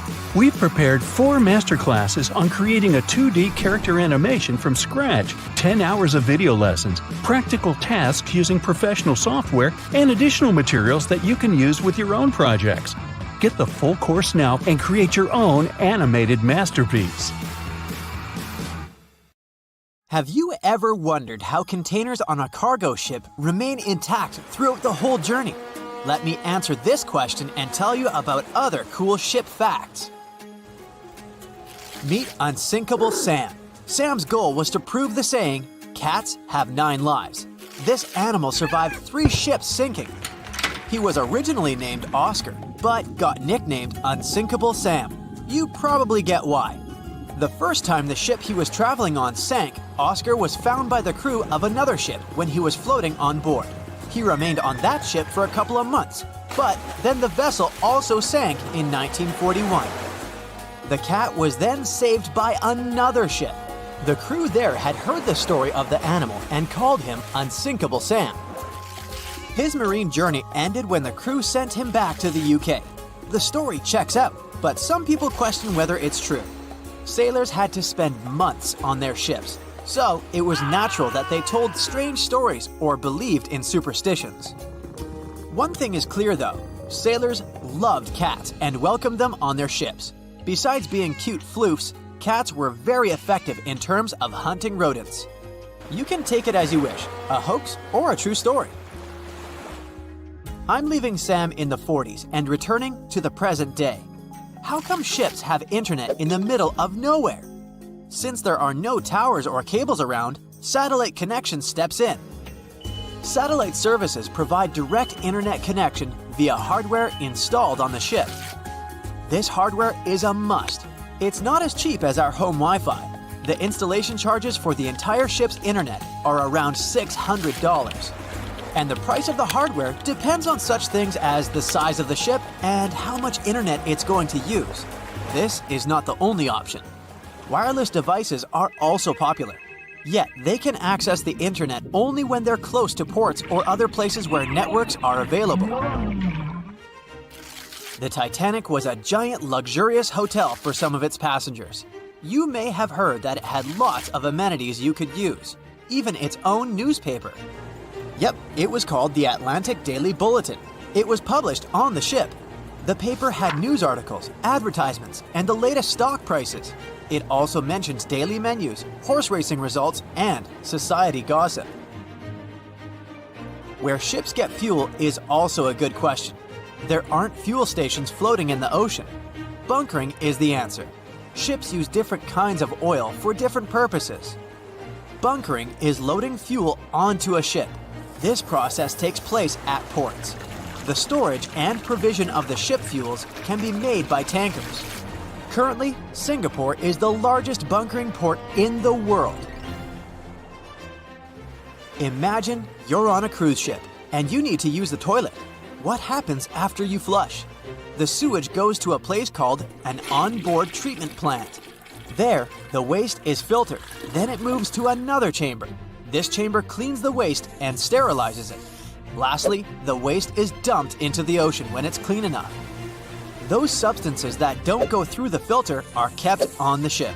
A ship gets rid of them when it arrives at a port. Speaking of toilets, I must mention that wastewater is color-coded on cruise ships. Every person on a cruise uses 40 to 50 gallons of water each day. That's why there might be too much wastewater. So, over the years, some solutions have been found to reduce this amount. Water is coded as black and gray. Black water goes from toilets, and gray water comes from the laundry, showers, kitchens, etc. Basically, it's thought that gray water waste is cleaner than black water. Why are ships so slow? It's related to power. Water has a drag force, and it affects ships. Imagine yourself swimming in the ocean. It takes effort to swim forward because of the water resistance. A smaller ship wouldn't need that much power to push itself forward, but huge cruise ships need a lot of power because they're heavier. If you, let's say, put a 7,000-ton ship in the water, it will displace 7,000 tons of water. When such a ship goes forward, it pushes some of the displaced water ahead of itself. This results in a bow wave, which carries some kinetic energy away. We talked about cruise ships and cargo ships mainly. What about solo travelers? Laura Decker became the youngest person to circumnavigate the world on her own. She set out in 2012, and 518 days later, she completed her voyage. She had a 40-foot-long ketch named Guppy. She was 14 when she started the journey. You can think of loading containers on a cargo ship as playing Tetris, but you can't start over when the game is over. That would cost you thousands of dollars. Anyway, the logic is the same. The first layer should be strong enough to support the rest. The bottom containers, or first tier, if you want to sound more like a pro, are secured with twist locks. This is an automatic locking mechanism to keep the upper level containers locked. These locks are attached when a unit is being lifted from the pier onto a cargo ship. They're similar to Lego pins. All containers have these lock systems, and you basically mount them on top of each other. Plus, many cargo ships have vertical slots made of long metal rails. They're like cells that hold containers and prevent them from moving and falling into the deep water. How do they unlock the mechanism? There's a special rod to do it. In the past, cargo ships were allowed to only stack 5 to 6 containers on top of one another. With the appearance of the lock mechanism, it's possible to make 10 to 12 layers. Still, hundreds of containers get lost each year because of harsh weather conditions, or simply because of the negligence of people who load them. According to some data, more than 3,100 containers were lost in 2020 to 2021. The number was only 779 in the previous year. This means an almost 400% increase. Apparently, there are hidden passageways and secret doors on cruise ships. The ship's staff get from one place to another without using the stairs and doors that passengers use. There's a network of corridors and stairs all around the ship only the crew members know about. These secret doors can blend in with the walls. This way, they become undetected by those who don't know there's a door there. Gigantic cruise ships are basically floating pieces of metal. The walls of the cruise ship cabins are magnetic. That's why, when on a cruise, you can buy travel-themed fridge magnets and use them to decorate your cabin. The Seawise Giant is the largest ship in history. It was built between 1974 and 1979. Its length was greater than the height of the Eiffel Tower. The vessel sunk in 1988, but was later retrieved and put into service. What about the smallest ship in the world? Researchers in the Netherlands have built the world's smallest vessel. It's about 1/100th of an inch long. To put it in perspective, this is about 1/3 the width of a strand of your hair. They built it with the help of a 3D printer. Do you know that some people have residences on ships? Yes, sounds like a dream, if you like the water, of course. Residents permanently live on a ship as it travels the world. MS The World is an example of a private residential cruise ship. The residents can live on board as the liner travels to exotic destinations. They can stay there full-time or come back periodically during the year. Since the UK is an island nation, things it imports have to be delivered by sea or by cargo planes. The number might surprise you. 90% of everything they buy arrives at their ports by sea. Do you know any other cool marine facts? Comment below. The movie Jaws came out in 1975, and since then, people have been terrified of sharks. Some people fear seeing a great white's head come out of their showers, not to mention the fear of running into one at your local pool. Of course, none of this is actually possible, but some other scary shark stuff is. Like, yes, sharks can attack boats. They probably won't sink one. It depends on the size of the shark and the size of the boat. Today, we're diving deep into the facts and myths about the sea's biggest predator. It was the year 1953. On a typical July morning, two fishers set out on their daily lobster harvest. They took their white-hulled dory out to sea off the coast of Cape Breton Island in Nova Scotia, Canada. Since it was the lobster season, the sea was dotted with several dories spread out across the water. But that day, something strange happened. As soon as they put the dory at sea, they noticed a large dorsal fin chasing after their boat. They were surprised to see that the shark would follow their boat's every move. For an entire week, they took out their white dory from the harbor, and the shark followed them around. Until one morning, as the men were alone at sea, the shark charged at full speed at the boat and smashed a 7-inch hole in its bottom. The boat turned over, and both men fell into the water. The shark didn't come after the men, though. Instead, it swam away and disappeared for good. To clarify, a dory is a small, fragile boat usually measuring 16 to 23 feet long. So how long did that shark need to be in order to sink it? Well, as soon as the boat was retrieved from the ocean, researchers found something interesting. One of the shark's teeth was found stuck in the hull. According to Harvard experts that analyzed the tooth, it most certainly belonged to a 12-foot white shark that weighed around 1,200 pounds. One thing intrigued scientists a whole lot. The great white didn't seem to be interested in the men aboard, but rather in the boat itself. The question is, why? Some people suppose that this great white followed the dory around because it was white, and the animal probably thought it was some big white mammal. It's not the first boat a shark has attacked. You see, sharks don't attempt to sink boats because they're mean and evil. Rather, it's due to murky waters and hard materials that make them mistake inanimate objects for their usual lunch menu. But that's not what we've learned from popular culture. In Jaws, the protagonist shark managed to poke several holes in the orca as it rammed the boat. The orca was a Nova Scotia-style fishing boat, made out of wood planks. It wasn't a huge boat, so it seemed plausible that a great white could ram it. But, according to Mythbusters, that's very far from the truth. A great white swimming at its maximum speed wouldn't be able to take down a medium-sized fishing vessel. The same goes for bigger boats.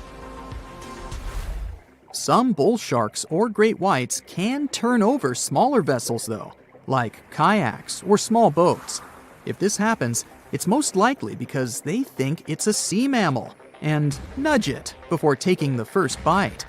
No scientist can say for sure why they do this, only that it's usually a misunderstanding on behalf of the animal. The Shark Research Committee, a nonprofit scientific research organization, has documented a lot of shark attacks on inanimate objects and is trying to answer that question more thoroughly. So far, they've observed several attacks on objects such as crab trap buoys and inflatable float bags. The website has also registered 2 famous attacks on boats. The first one happened in 1959, and a shark left a tooth on the hull of a boat. Researchers later identified it as belonging to a 12-foot great white. The report of the other attack, which happened in 1989, claims that a boat was circled by a great white before the animal swam at the vessel at full speed and hit the boat several times. Of course, those who suffer the most from shark attacks and encounters aren't boats. It's surfers. As far as we know, surfers look like giant wobbly seals from the shark's perspective. According to the Shark Research Committee, there have been 41 confirmed shark attacks on surfers on the west coast of North America over the course of the last century. So, should we be so afraid of sharks after all? Let's learn more about these magnificent sea creatures. Off the top of your head, how many shark species can you name? 4, 8, 10? Well, there are over 500 species of sharks swimming in the ocean. They vary from tiny specimens, about the size of a human hand, to up to 39-foot-long creatures. The largest species of shark are actually not great whites, but whale sharks. And even those are small compared to the great megalodon. This ancient creature that lived around 20 million years ago reached an unimaginable length of 60 feet. By comparison, that's the same as 2 to 3 buses placed one after another. I wouldn't swim in megalodon-infested waters even if you dared me, that's for sure. We know that sharks are very good hunters, but why is that so? Their bodies seem to have been strategically built for speed. Instead of having a bone skeleton, like us humans, sharks have a cartilage skeleton, which makes them much lighter and also super fast swimmers. Each species of shark hunts depending on its nutritional needs. So, shark species that grow to an average of 3 feet have a diet based on fish. The ones that grow bigger start feeding off of bigger sea animals, such as sea lions and seals. Throughout their lives, some species of shark can shed over 30,000 teeth. Unlike humans, who are born with a set number of teeth in their jaws, sharks have an apparently limitless supply. In their defense, they do lose teeth pretty easily, as they can easily get stuck in their prey, for example. They also have multiple rows of teeth. The jaws of a great white can contain up to 7 rows of teeth, and can grow to be more than 6 inches long. And since we're speaking of great whites, the most feared shark species roaming the oceans, this is ray. Ray is an adult white shark. He can swim up to 50 miles a day, so he needs a lot of fat in order to keep his body functioning. Funny thing about Ray, when he opens his jaws to hunt, his eyes roll back together with his head, so his sight is hindered when he's taking a bite.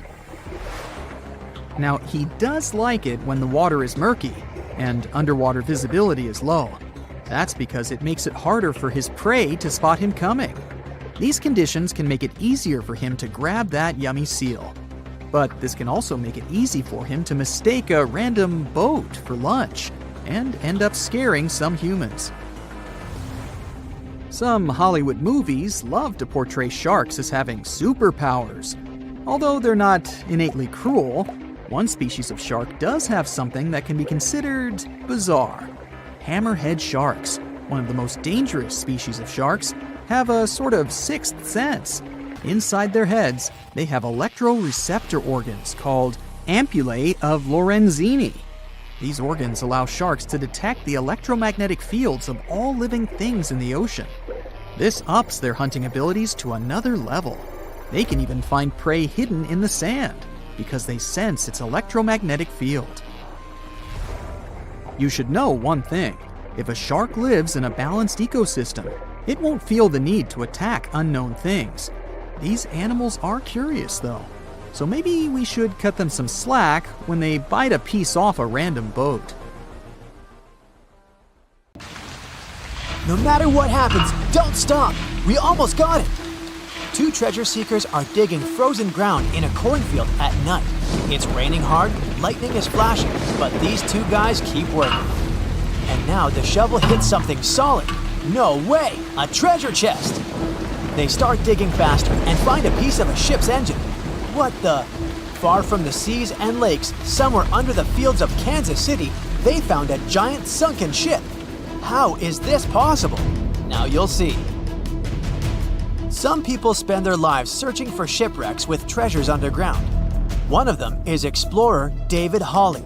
He's been looking for such ships far from the seas, rivers, and oceans for many years. He does this because he likes the feeling of adventure. The holds of these ships may contain chests of gold, antiques, and artifacts. And you can get a lot of money for them. David says you don't have to go into the ocean to find a sunken ship. They may be lying in your backyard. But why do ships end up buried underground among fields, farms, and plains? Let's find out using the example of steamboat Great White Arabia. According to old records, the newspaper clippings, this ship had been carrying about 200 tons of treasure before it sank in 1856. Many rumors and local legends said the ship was lying underground a few miles northeast of Kansas City. It was there because people deliberately altered the riverbed and channels of the Missouri River in the second half of the 19th century. They artificially brought the shores closer to each other. They narrowed the river to increase the flow's speed so boats could sail much faster. In the 19th century, steamboats were the most popular means of transporting passengers and goods. Before railroads, they extended the western border across the Mississippi and Missouri rivers and brought supplies to people. That's why it was so important to increase the speed of their movement. So, on September 5, 1856, Arabia was sailing along such an estuary. It came across a snag sticking out of the water. A piece of log quickly flooded the ship. Fortunately, all passengers were evacuated. But the steamer and its precious cargo reached the silt bottom of the Missouri River in a few minutes. Several years had passed. Everyone forgot about the vessel. During this time, the course of the Missouri River had changed. But Arabia remained under the wet, muddy bottom. The soil level above it was getting higher, and the ground was losing moisture. Eventually, many decades later, a cornfield formed above the sunken ship. In the 1980s, one farmer owned this area, and he had no idea what was hidden in his territory. David Hawley carefully studied the history of the sunken ships of the USA.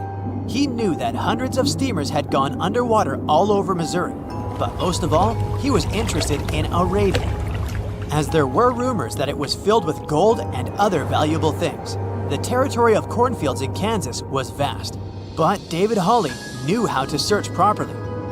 In 1987, he started working, first together with his brother and father. They collected all the clippings from old newspapers they could find. They were looking not only for information about the steamer, but also for maps of the Missouri River. They tracked its historical changes, checked the dates, and identified a large area where the steamer sank. Next, they used electromagnetic testing and other geological stuff to study the soil and find the right place. They searched for differences in ground moisture and density. Then, they went through the territory with powerful metal detectors. And so, by the fall of 1988, they had determined the location of the steamer. Arabia was the size of a football field. This gigantic vessel lay 45 feet underground, 4 stories down. But before they started excavating, they had to ask the owner of the cornfield for permission. For the farmer, this news was a big surprise. He agreed, on the condition that the excavations would be completed by spring so that he could sow a new crop. Digging a giant ship in winter is much more difficult and expensive than at other times. It includes additional equipment, electricity, and heating costs. The team worked day and night. They financed the excavations out of their own pocket. Each invested more than $10,000 and took out a bank loan. Finally, they noticed the first details of the ship. The shovels hit the huge engine boilers and the deck. The goal had been achieved. Most of the cargo lying inside the sunken ships is covered with rust, shells, mud, and is badly damaged. The contents of Arabia were in excellent condition, considering that the ship had sunk 130 years prior. Unfortunately, they didn't find the chests of gold. Still, they got several tons of other valuable cargo, household items of people who lived in the middle of the 19th century. It was a time capsule. The ship was carrying supplies for hundreds and thousands of people, and all these things were perfectly preserved. For example, they could clearly see the brand stamp Goodyear Rubber Company on one rubber shoe. The longer the excavations continued, the more things David and his team found. In the barrels, they found plates from the 19th century. They were intact and usable. Also, there were clean clothes, thousands of pairs of shoes, harpoons, frying pans, and umbrellas. The ship was carrying cargo to supply about 16 small towns. Yes, it's not gold, but such artifacts are also precious. The contents of the ship could be worth millions. However, the crew wasn't going to sell these things. They made a museum on the site of a former fruit market in Kansas City. If you go there, you will immediately feel like you're in a department store of the 19th century. There are thousands of items in good condition. Even the matches here are dry enough to light up. It took David many years to present the entire collection from the steamship. He values each of the items and doesn't want to sell them. Anyone can come here, pay for a ticket, and find themselves in the past. Who knows, maybe there's an old ship hidden in your backyard too. Geologists found an older vessel in the hot desert of Namibia in 2008. This ship sailed back in the days when pirates scared sailors on the seas, and now it's inside a dried-up lagoon. The ship sailed from Lisbon in 1533 and disappeared with the crew near a small diamond mining town. After almost 500 years, the hull had been badly damaged. Only the carcass of the ship remained, but the treasure hidden inside the vessel stayed intact. They carefully studied the boat for a long time, trying not to ruin anything. And then, 5 days later, they found a big old chest in the hold. Carefully opening it, they found gold coins there. Thus, the cost of the ship was estimated at about $10 million. The exact cause of the shipwreck is unknown, but experts believe the ship was destroyed by heavy cargo and bad weather. It went to the bottom of a lagoon that later became a desert. Some find an airplane in their backyard, others discover a ship, and one man found a passage to an ancient secret city in his house. This happened in Turkey in 1963. The owners of the building decided to make repairs. He went to his basement and knocked down the wall to turn this place into a living room. And so, behind one wall, he found a tunnel leading underground. The man thought it was some kind of a secret chamber. He went down there and realized it was something much more than that.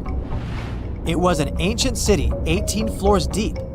People built it in the years 780 to 1180 as a refuge from weather disasters and the invasion of enemies. This place also includes many underground tunnels that stretch for several miles in different directions. People could get to the town from different points using secret passages leading to these roads. The city can accommodate about 20,000 residents, livestock, and tons of food supplies. Archaeologists have also found a chapel, schools, stables, and public kitchens there. April 1912 marked one of the most terrible tragedies in the history of the world. The most unsinkable vessel, the pinnacle of engineering at that time, the huge Titanic, sank. On that dark, moonless night, the ship had many chances to save its passengers. There was another ship just a few miles away that could have saved the Titanic, but it didn't. It wasn't a phantom ship, and it's not some legend or a theory. This is a documented reality. There are records and witnesses' statements confirming this. But why didn't this ship help? Let's find out what happened that night by looking at these events from 3 different points of view. Let's start with the Titanic version. 11:30 p.m. The moon hides behind black clouds. Visibility is bad. Everything is calm on the Titanic. Under the captain's guidance, the communications operator stays in touch with the mainland through the radio. At this moment, some stranger breaks into the frequency, interrupting the operator's communication. It's unclear what this strange man wants and what he's talking about. The operator doesn't try to figure it out. He shouts at the guy, demanding him to disconnect. The connection is interrupted. At 11:40 p.m., the Titanic crashes into an iceberg. The ice breaks the hull. Water begins to flood the lower decks. Nobody is panicking yet. 20 minutes later, at midnight, the ship's crew sends a distress signal through the radio frequency. Few people understand how bad the situation really is. After 20 minutes, at 12:20 a.m., they start lowering lifeboats with passengers. At 12:25 a.m., they receive a response to the distress signal. This is RMS Carpathia. Their captain reports they're already sailing at maximum speed towards the Titanic. But the problem is that the crash site is 58 miles away. This means Carpathia will only be here in 4 hours. At 12:45 a.m., the sinking ship's crew release rockets into the air. These flares are one of the main reasons for the terrible fate of many passengers, but more on that later. 90 minutes later, the Titanic's deck breaks and the ship dives underwater. At 4:10 a.m., the Carpathia finally arrives at the shipwreck location. The crew members make heroic efforts to save all the people. They take 705 survivors on board. At this moment, another ship appears. It's SS Californian. The Carpathia sails towards the New York coast with all the people. The Californian floats in search of passengers and finds nothing but wreckage. The ship was only a few miles away while the Titanic sank into the icy water. The Californian could have saved these people, but did nothing. Its captain, Stanley Lord, made one of the most terrible acts that a sailor can allow. He didn't help a sinking ship. When the world found out about all this, they detested Captain Lord. They couldn't bring charges against him, and the trial didn't punish him. But his career was ruined entirely, as no other ship company would hire him. Despite this, he never confessed he had been guilty. Before he passed away, the captain said it hadn't been his fault. If this was true, then what happened there? This brings us to the Californian version. It's the night of April 14th. The Californian is sailing in the cold waters of the North Atlantic. The ship gets into a section with a lot of icebergs. At 10:10 p.m., Captain Lord stops the ship. It's too dangerous to move around this area, as they can damage the hull. At 11 p.m., the ship starts drifting. It's impossible to move in such conditions with such poor visibility. The captain knows that the Titanic is coming here, so he orders the radio operator to warn the ship about the danger. Radio operator Evans turns on the receiver and tries to contact the Titanic. He spends about 30 minutes on it. The connection is finally established. At this moment, the Titanic radio operator is speaking with the mainland. Evans interrupts this conversation and tries to warn the ship about icebergs. The operator doesn't understand Evans' words. He's annoyed because Evans broke into the channel so brazenly. He shouts at Evans and cuts the connection. Tired, Evans turns off the receiver and informs his superiors about the incident. It's still a mystery how the captain reacted to this news. He probably thought the Titanic knew about the danger. He lets Evans go to bed. If Evans hadn't turned off the radio and waited 1 hour, he would have heard a distress signal from the Titanic. But you shouldn't blame him. At this point, he has no official reason to stay at the transmitter. Evans is too exhausted and can't fight drowsiness. So, Evans goes to bed. The Titanic begins to sink. Its captain sends a distress signal. The operator on board the Carpathia catches it, but the Californian doesn't, since the receiver is turned off. Captain Lord can't sleep. He feels that something is wrong. Meanwhile, the Titanic is rapidly sinking under the water. The captain gives the order to launch rockets into the air. And here is where one of the critical mistakes takes place. They release warning lights, but they are not red. The crew forgot to take red rockets on board for some reason, so they lit up the sky with a bright white light. If you need to send a distress signal, you need to release red lights. Captain Lord sees these lights, but doesn't perceive them as a cry for help. It can't be that there are no standard red rockets on such a massive ship as the Titanic. But, unfortunately, it can. Captain Lord thinks the Titanic is sailing away. Perhaps there is some unknown reason behind those white lights, but he doesn't really know. So, Captain Lord has no idea that the Titanic is sinking. He still decides to contact the ship, but this time, not through radio communication. Captain Lord doesn't wake up the radio operator and sends a signal to the Titanic through a signal lamp. It's important to understand that many old-school captains didn't take radio communication seriously. They didn't understand the value of this technology. That's why Captain Lord doesn't wake up Evans. He sends light signals, but the Titanic doesn't respond. Many survivors later mentioned seeing the flashing lights of the Californian, but there was nothing they could have done. The ship's crew doesn't hear their cries for help. At 2:20 a.m., the Titanic completely goes underwater. A little more than 2 hours later, radio operator Evans wakes up and turns the transmitter on. He hears many rescuers talking about the sunken ship. Evans understands everything. He reports this to the captain. At that moment, the Californian immediately heads to the wreck site. They meet Carpathia there. With the survivors on board, it sails towards New York. The Californian stays sailing and looking for people. They find nothing but wreckage. The Californian returns to the mainland. The news about the ship that could have saved the Titanic is spreading all over the country. The trial begins. Captain Stanley Lord and the crew tell their version. They say their ship had been standing still. Many people don't believe them, and some of the surviving passengers claim to have seen the Californian sailing by. Still, the judge declares them innocent. 1962. Captain Stanley Lord is a very old man. He calls a notary to confess something. The captain makes his last remark about this case. He swears he's not guilty. But if it wasn't the Californian sailing past the Titanic at that moment, then what? The Samson theory could answer that question for us. The sealing ship Samson is sailing in the cold waters of the North Atlantic. The crew aren't sleeping.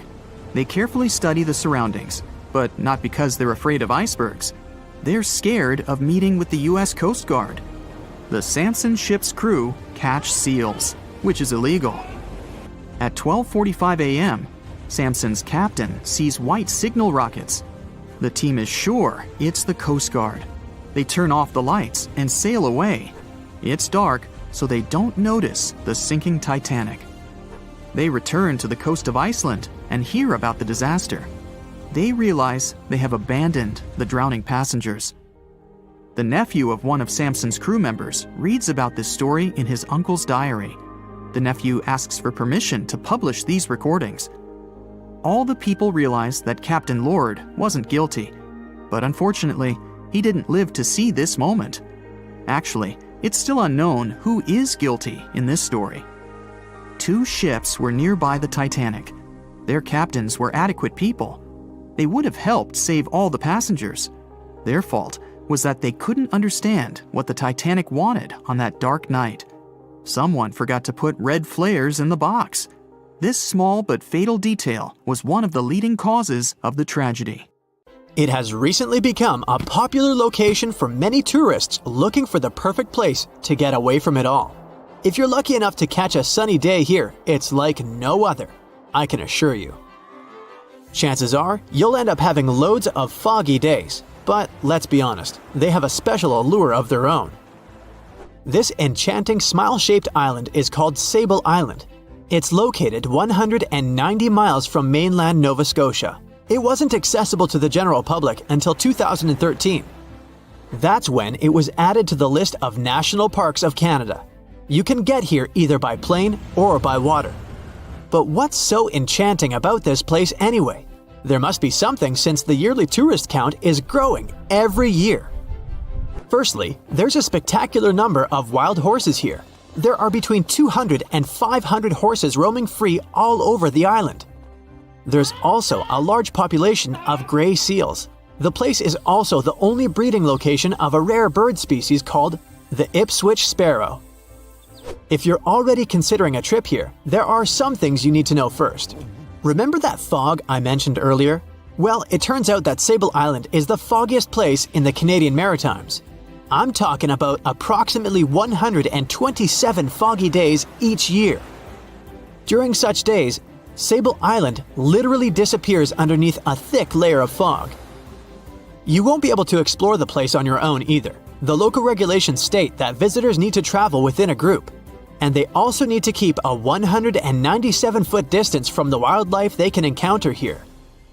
As charming as this place may be, it holds a dark secret hidden beneath the sandy dunes, and it has nothing to do with beautiful creatures living here or the island's unique vegetation. Apart from being known from its horses and seals, Sable Island is infamous for an overwhelming number of shipwrecks. Over the years, about 350 ships have ended their lives here, on these sandbars. When survivors described their experiences, they usually mentioned harsh weather conditions near this mysterious island.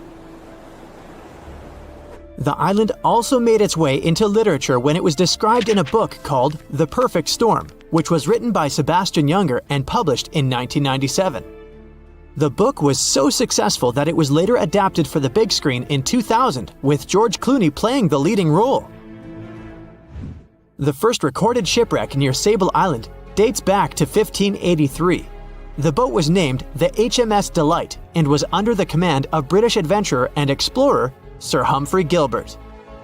Only 17 people managed to survive the catastrophe by escaping in a small boat.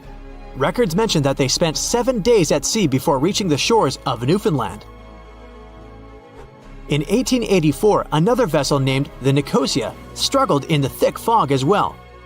The ship was completely destroyed, but fortunately, all 18 crew members managed to survive. The captain's son was almost lost at sea when a lifeboat capsized when he was climbing into it. He somehow managed to stay underneath the lifeboat, which was completely submerged. When this lifeboat righted, he eventually emerged from the water and was rescued for the second time. The years between 1947 and 1999 were relatively quiet on the island. In 1999, though, a yacht called the Merrimack ran aground near the shore of the island at about 2 a.m. on July 27th. The 40-foot fiberglass boat had a crew of only 3 people. Natural gas exploration workers, who were luckily not far away, rescued them. The crew managed to fly safely to Halifax the next day. The owner of the Merrimack tried to recover his boat by hiring local fishermen. Unfortunately, this operation was unsuccessful, since only the fittings of the yacht were eventually saved. It took no more than 6 weeks for the sand and waves to crush and completely break up the hull of the Merrimack. So what is it about this place that's so dangerous for boats? Does it have anything to do with the weather? Or maybe there's other forces at play? The explanation turns out to be a bit more complex, and it wasn't easy to figure out, at least not way back in the 1500s. First of all, the island is located close to one of the world's richest fishing grounds. Since it's also near one of the major shipping routes between Europe and North America, hundreds of vessels sail past it each year. The likelihood of shipwreck increases when there are so many boats roaming around the area. Sable Island is also in the way of most of the storms that move up the Atlantic coast of North America. It's no surprise that boats often get hurtled straight onto the shores of this island. The weather has a lot to do with it too. During the summer season, the warm air from the Gulf Stream creates a dense fog as it merges with the cool air by the Labrador Current that passes by the island. Other currents don't help the matter. Sable Island is next to the meeting point of 3 major ocean currents: the Gulf Stream, the Labrador Current, and the Belle Isle Current. Since the 1950s, radars and other modern navigation tools have been used on commercial vessels as well. Up until then, the sextant was the main instrument used to figure out a ship's location. It doesn't mean that sextants weren't accurate, but this instrument couldn't work properly without a clear view of the sun or stars, which means it didn't help much in dense fog, such as the one surrounding Sable Island, or when it was cloudy. Often during bad weather, the captain of a ship navigated, relying on their experiences and intuition based on the ship's speed and direction. That's why most of the survivors in shipwrecks near Sable Island said that the captain had simply miscalculated the ship's position, crashing into Sable Island by accident. This dusty, sandy land is as unfriendly to ships as it is to trees. There's reportedly a single tree on the whole island, and it looks a lot more like a bush. It's actually a pine tree. And since the famous island horses don't see it as much of a food source, it somehow managed to survive. Reports say that the tree was planted back in the 1950s. Local authorities were trying to grow a forest on the island to make it a bit more welcoming.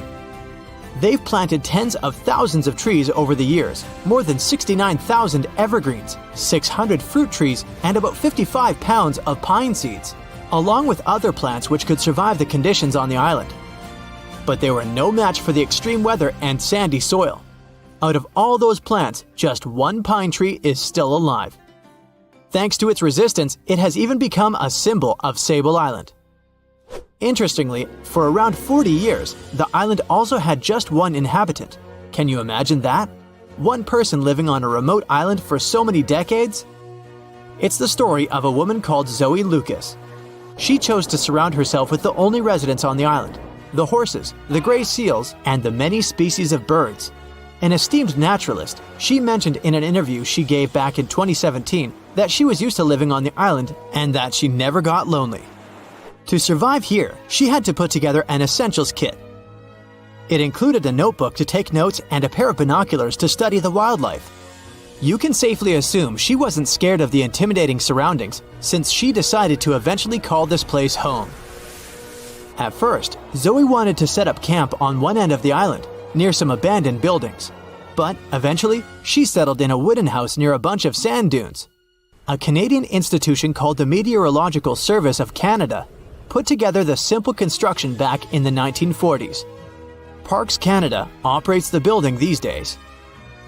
Zoe's work included gathering as much data on the local horse population as possible. It could help scientists better understand how they managed to adapt to the unfriendly environment. She also helped gather the debris that made it to the shore to help track pollution levels. Among all the rubbish that she collected, there was a refrigerator and a crate full of fresh peppers. Some other specialists eventually started working rotating shifts on Sable Island to offer the brave woman a little bit of company now and then. The year was 1854, and the SS Arctic, the fastest passenger liner of its time, set out to cross the Atlantic. As it sailed through the misty veil, it slowly disappeared into the unknown. The Collins Line, an American shipping company, was started in 1818 and only began seriously trading in the transatlantic by 1835. Its steamships crossed the Atlantic from Liverpool to New York within just 10 days. Doesn't sound like a great speed today, I know, but back then, the same thing took other ships several weeks. Light on the water with their wooden hulls, powering through with a strong steam engine, those steamships were the favorite choice for many high-profile people. What could go wrong with such an advanced ship, they thought. This reminds me of some other ship everyone believed to be unsinkable. But anyway, back to the Collins Line.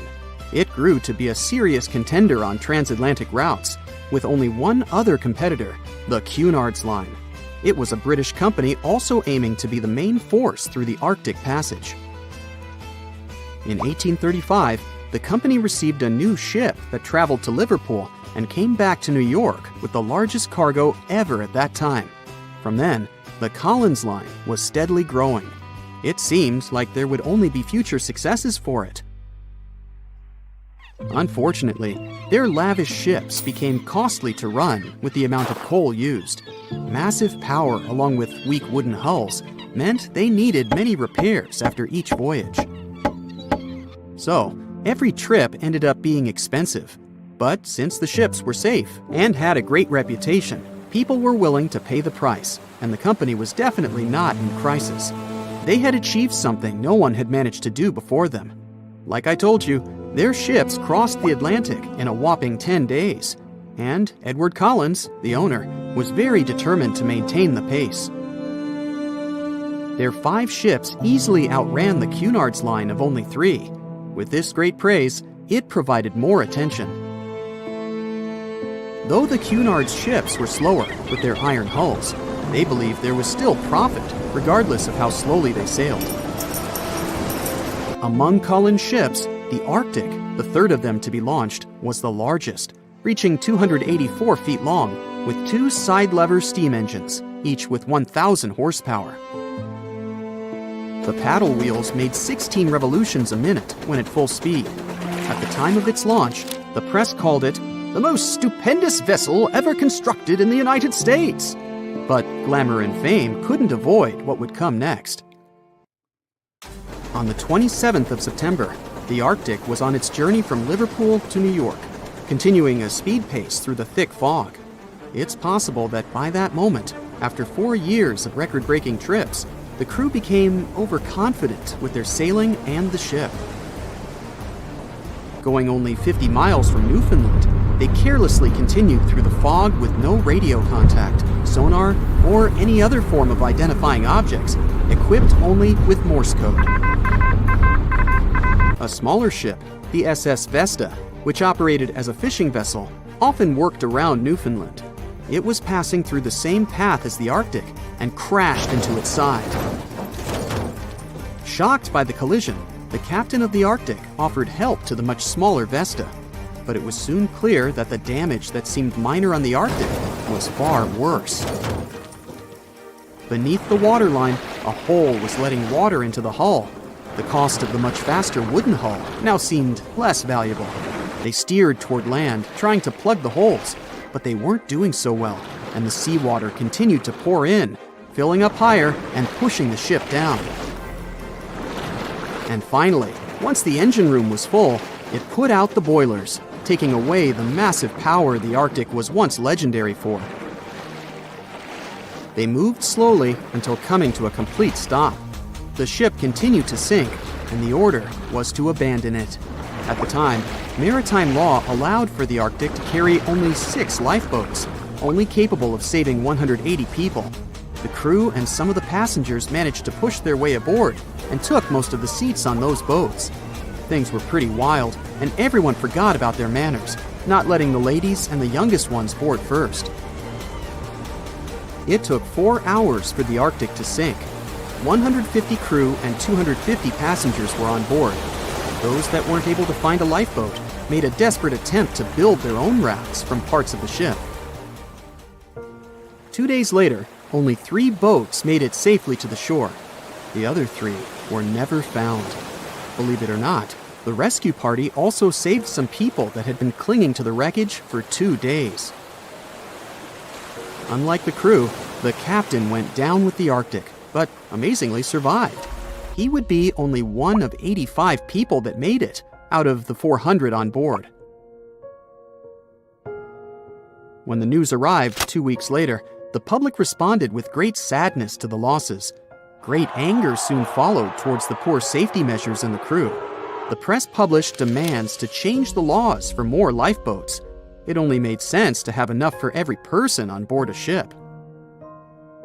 But they ignored those requests. This neglect would lead to more disasters in the future. Enough lifeboats would only come into maritime law some 60 years later, after the disaster of the Titanic. Edward Collins' wife and 2 children were also aboard the ship and didn't return. He was heartbroken, but didn't stop running his business. The Collins line still had a reputation to uphold, the biggest, fastest, and most luxurious on the Atlantic. Edward Collins would now build an even better ship than any other. It was named the Adriatic, and it was the largest ship in the world, 354 feet long. With 2 alternating steam engines that had never been built of this size. These steam engines at the time were at the height of engineering, though today you can only see them in models and toys. With the new addition of 2 masts, the Adriatic would also be able to sail if needed. Luckily, they made some lessons from the disaster of the Arctic. But before their new ship, the Adriatic, was built, another disaster had occurred. The sister ship of the Arctic had also sunk. They believed this second ship was desperate to stay in front of the Cunard's line and hit an iceberg somewhere during the race. This weird contest took the lives of 141 people.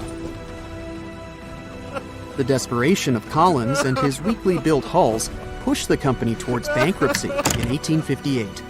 The newly built Adriatic, costing over $1 million, had only made 1 voyage in the end. And even that voyage was considered a disaster. The ship collided with a tugboat. It still managed to finish its maiden voyage at a suitable time. After the company had gone bankrupt, they had to sell the ship for only $50,000. They removed the great giant engines, replacing them with only sails. Although it was once the greatest ship on the high seas, it was only 30 years later until it was abandoned, labeled irreparable, and anchored in a river. The other remaining ships were also sold and only used for parts. Edward Collins left the industry altogether, seeking work on dry land instead. As the Collins line was no longer in the mix, the Cunards would grow in strength. Without competition, they would win the Blue Riband for the next 30 years, and 180 years later, after producing hundreds of ships. They still have a constant presence on the seas as they provide transatlantic crossings, world voyages, and leisure cruises. To this day, the Cunard line is the only one to run ships between Europe and America. and it's great proof that it's not always the fastest that's the best.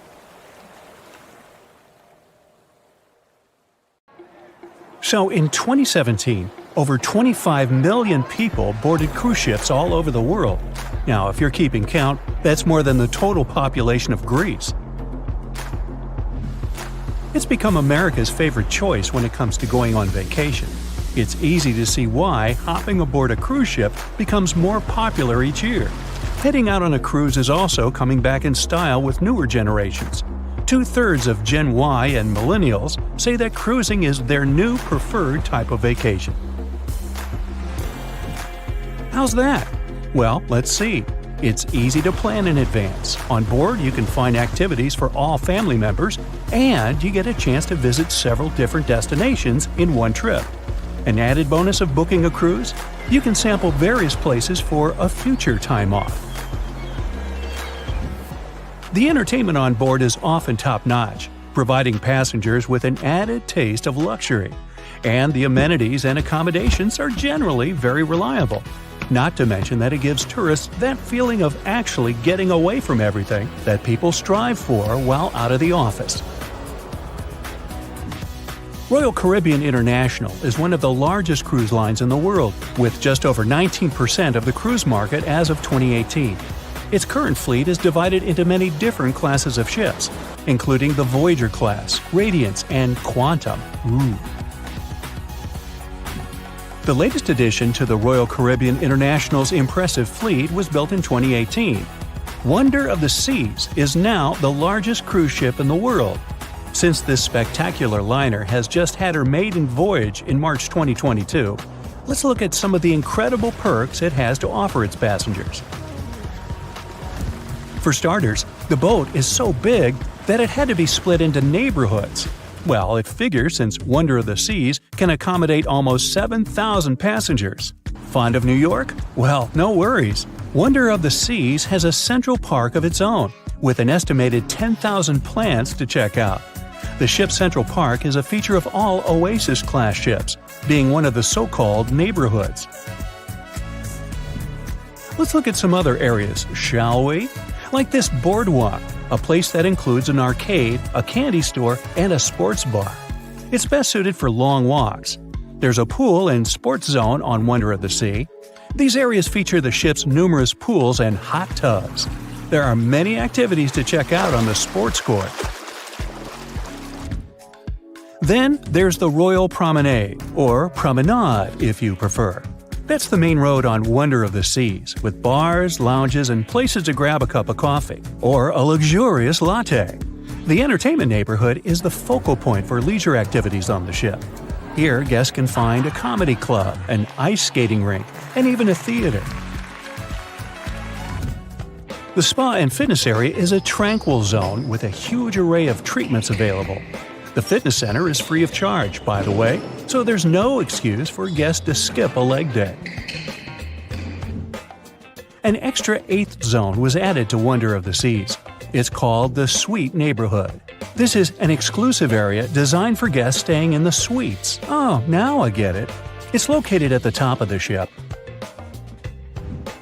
Guests here have designated staff members called Royal Genies. Yeah, if you rub a lamp in your suite, they appear. Nah, not really. The genies are similar to butlers. They can cater to just a few cabins.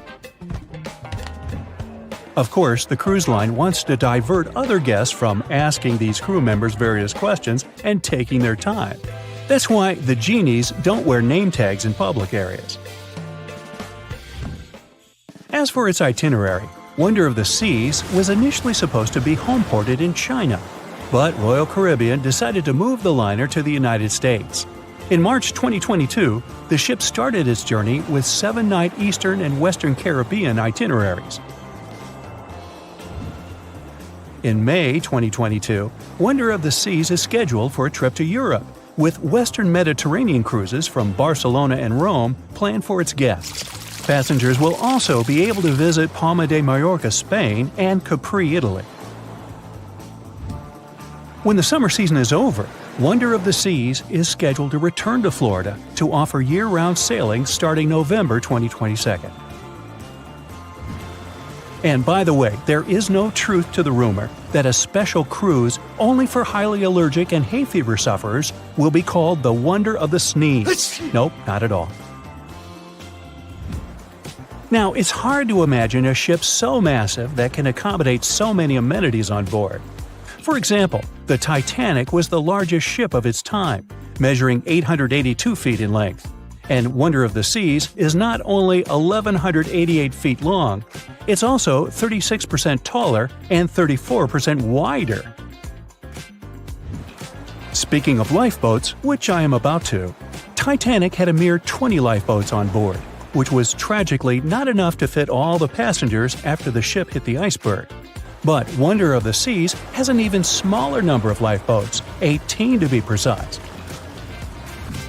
Sounds weird and dangerous? Well, not really, given that each of these lifeboats can accommodate up to 370 people. It means that all the passengers and crew members, an estimated 8,000 people if fully booked, are going to be safe in case of an emergency. If we could somehow have a race between the two ships, well, Titanic was in fact the faster ship out of the two, beating Wonder of the Seas by 1 knot per hour. Cruise ship passengers today are more interested in the experience rather than the speed of the boat itself. That's why how fast a ship can travel is not an extremely important aspect nowadays. In terms of costs, Titanic cost around $7.5 million at the time of its construction. It's the equivalent of about $200 million today. How about Wonder of the Seas? Well, it cost a staggering $1.35 billion to build, making it 6 times more expensive than the Titanic. How about we compare ticket prices? Well, in this case, the least expensive ticket on Titanic was £7.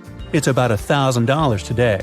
The cheapest ticket on Wonder of the Seas is currently $423, but prices may vary depending on the location, season, itinerary, and how much you tip your royal genie.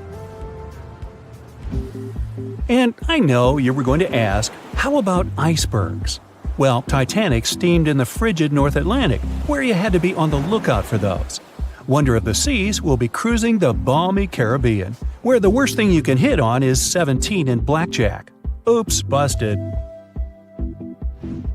Anyway, set side by side with its other sisters from the Royal Caribbean Fleet, Wonder of the Seas is equally as impressive. The company's earliest ships could host about 2,500 people. This included passengers and the staff. Such ships were Splendor of the Seas, Legend of the Seas, and the smallest of them all, Thumbelina of the Seas. No, wait, that should be Empress of the Seas. Oops, my bad. The largest ships in the company's fleet can now house about 9,000 people altogether. That's almost 3 times the size and capacity of the earlier liners. Wonder of the Seas is one of them, as well as Harmony of the Seas and Symphony of the Seas. Are you seeing a pattern here? Yep, if you ever encounter a ship with Of the Seas in its name, it's safe to assume it belongs to Royal Caribbean. But if it's a can of tuna, it might actually be Chicken of the Sea. Hey, I like tuna. Now, choosing between cruise ships based on their size is like wondering if you should visit your local museum or the Louvre in Paris. It all depends on your preferences. Some families prefer small settings. Others are fan of large spaces that can provide everything they need. Historically, it's equally as exciting how far we've come in terms of maritime transportation. The SS Royal William, for example, was the first boat to ever make a transatlantic voyage almost entirely steam-powered in 1833. And it was a mere 160 feet long and could house roughly 155 passengers. And if the seas were calm, then they were housed less roughly. Similarly, the first modern megaship in the world was the MS Sovereign of the Seas. Launched in 1987, it was only 888 feet long and could carry a little under 3,000 passengers. Size and capacity are not the single improvements added to newer cruise ships out there. Recent technological developments in artificial intelligence and facial recognition have allowed cruise operators to ensure faster, smoother boarding for passengers. If, in the past, it took from 60 to 90 minutes for all passengers to board a ship. Nowadays, cruise ship operators manage to get people comfortably settled in less than 15 minutes. Now, I'm sure you're already eager to book a ticket, but let's look into some of the more interesting activities you can try on board Wonder of the Seas. This way, you'll know what you're getting yourself into. All Royal Caribbean ships have loads of artworks available for their guests to enjoy. But Wonder of the Seas goes above and beyond, even featuring statues of astronauts in key locations around the ship. You'll find the first astronaut looking through the glass at the promenade, while a second one is busy rock climbing at the boardwalk. The third and last astronaut is more of a movie fan. This statue can be found near the movie screen sitting area. Going astronaut sightseeing is proving to be quite the experience among guests. In the areas with no access to sunlight, Wonder of the Seas features virtual balconies. In case of bad weather, guests can still have a feeling of the outdoors, but without having to hide from wind or rain. Teenagers have a place of their own reserved on the ship. There's a special club with a private hot tub, selfie area, games, and comfortable seating. The inside part of this club features a vending machine, an interesting collection of literature, and tables for foosball. Well, sign me up. Ships and planes disappearing without a trace. Passengers never seen or heard from again. Reports of strange lights in the sky. No, these aren't scenes from an upcoming Hollywood blockbuster, but some of the strange occurrences reported for over a century in an area ominously dubbed the Graveyard of Lake Ontario, also referred to as Canada's Bermuda Triangle, or the Marysburg Vortex.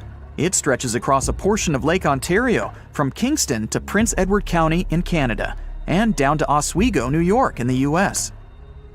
The tales about this area can be as chilling as the frigid lake water on which they took place.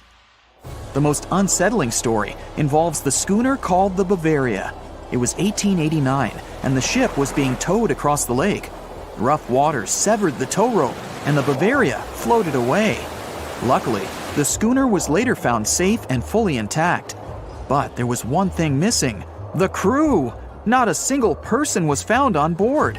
What makes the story even more bizarre is that the dinner table was set, a loaf of bread was discovered, freshly baked, and the captain's money and his papers were fully accounted for. There was even a pet canary happily chirping away as if nothing was amiss. What happened to the crew? We may never know. And this was not a unique incident. Just over a decade later, in 1900, 3 ships, the Annie Minnis, the Picton, and the Acacia, were sailing across the lake. But only 2 would make it to their final destination. The third one, the Picton, was speeding ahead of the others when it simply vanished. According to a cook on the Annie Minnis, "We were well out into the lake and making good time when all of a sudden we saw the Picton's topsails coming off, and then her lower sails settled, and then, while we stood and watched, the Picton just disappeared." It's possible that the ship sank, as there was some wreckage later seen in the water, but the ship itself was never found, and none of its crew ever located. A few weeks later, a bottle with a note inside was discovered in Sackett's Harbor, New York. The note was from Captain Sidley of the Picton. "Have lashed Vesey to me with heaving line, so that we will be found together." Vesey was the captain's 12-year-old son. The note creates more questions than answers. If the witnesses were correct, the ship's disappearance was quite quick. When did Captain Sidley know he was in danger? Why not signal for help if he had any warning? And when did he have time to write a note, bottle it, and tie himself to his son? It truly is a mystery. And it was not just ships that ran afoul of the strange forces in the area. Planes also struggled to make it through in one piece. In 1975, Ron Scott flew out from the Picton Airport in his Cessna 172. As he entered the Marysburg Vortex, his plane banked to the side. For several seconds, he was unable to right the plane, but once he did, the same force banked him to the other side. Again, he was stuck there for a few seconds, unable to control his plane. A skilled pilot, he had never experienced anything like it before. He was certainly luckier than Royal Canadian Air Force pilot Barry Allen Newman. Newman was at the same spot back in 1952 when he lost control of his jet and crashed into the lake. To this day, his body has not been found. In total, over 270 ships and at least 40 planes have met a tragic end in this area. And adding to the mystery, sometimes people report a series of bright lights or orbs, or a dark ship hovering in the sky. These are even harder to explain. Witnesses willing to report them are adamant they are true. Sid Wells said he watched a strange shape like a multifaceted diamond slowly spinning in the sky, and then it just disappeared. Others claim to have seen it too. Of course, the Marysburg Vortex is just one of several places around the world known as vile vortices, a term coined by biologist and writer Ivan T. Sanderson. He discovered 12 other equally spaced areas on the surface of Earth where funny things happen. The best known of these, of course, is the dreaded Bermuda Triangle. Situated in the Atlantic Ocean between Bermuda, Florida, and Puerto Rico, it has been blamed for the disappearance of thousands of people. They went in, on boats or in planes, but they never came out.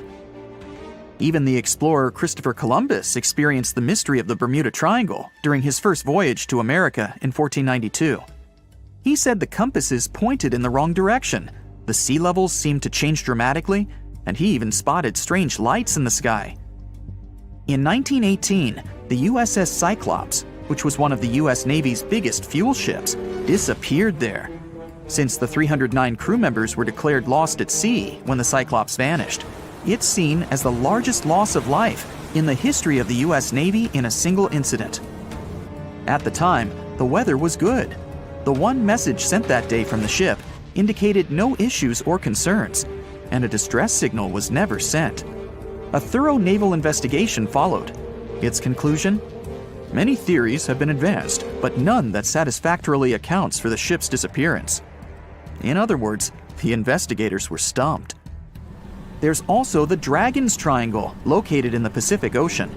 The most disturbing story involves a group of Japanese vessels that disappeared in the 1950s.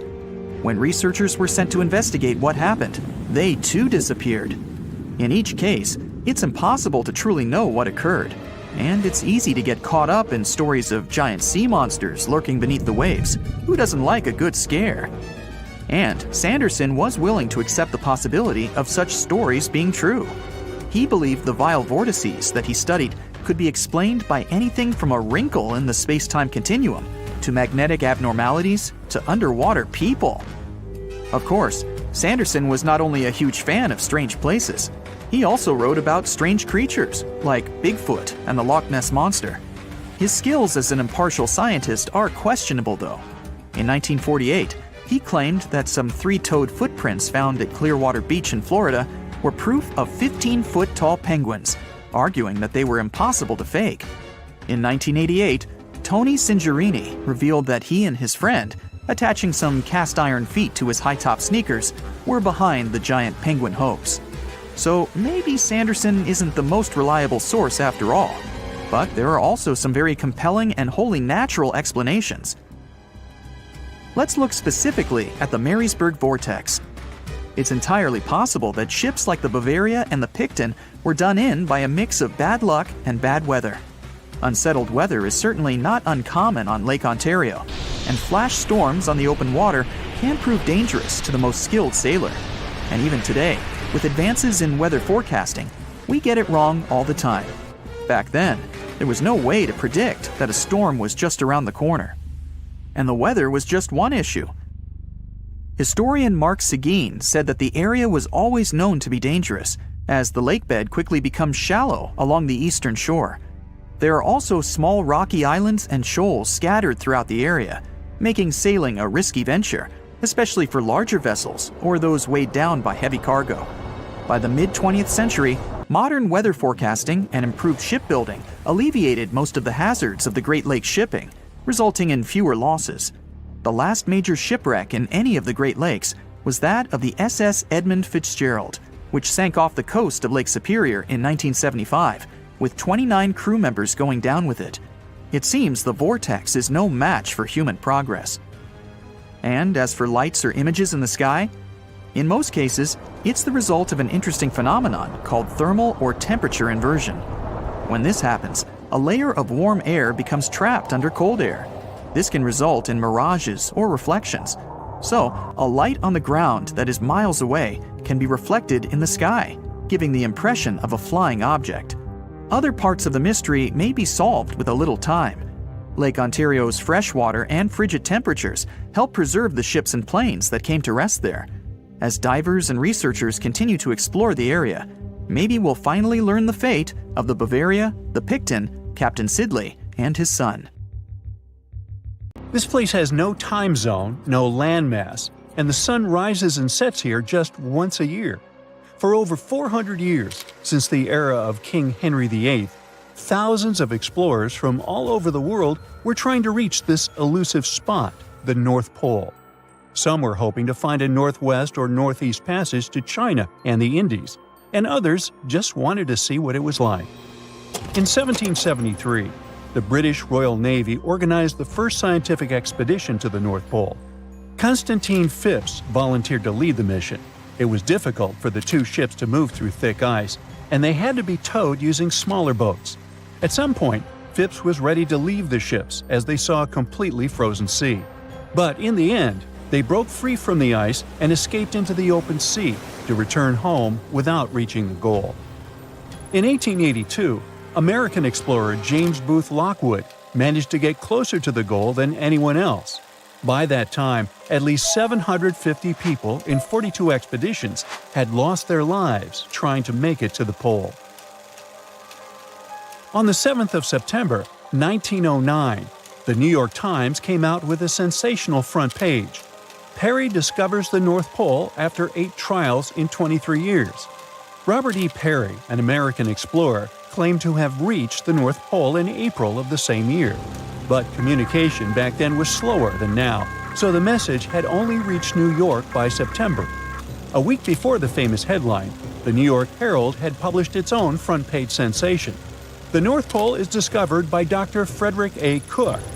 Cook, another American explorer, had vanished into the Arctic for over a year and had everyone convinced he reached the pole in April 1908, a whole year before Peary.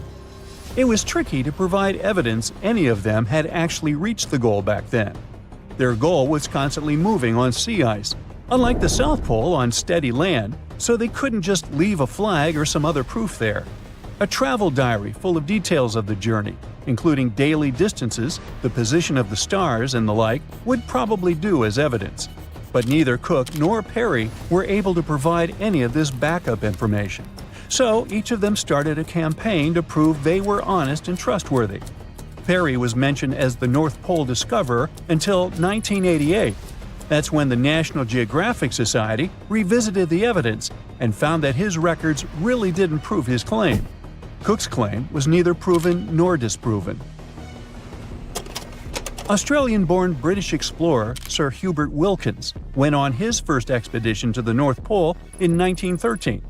That's when he got the idea to reach the goal by submarine. In 1931, he borrowed a special submarine named O-12 from the U.S. Navy.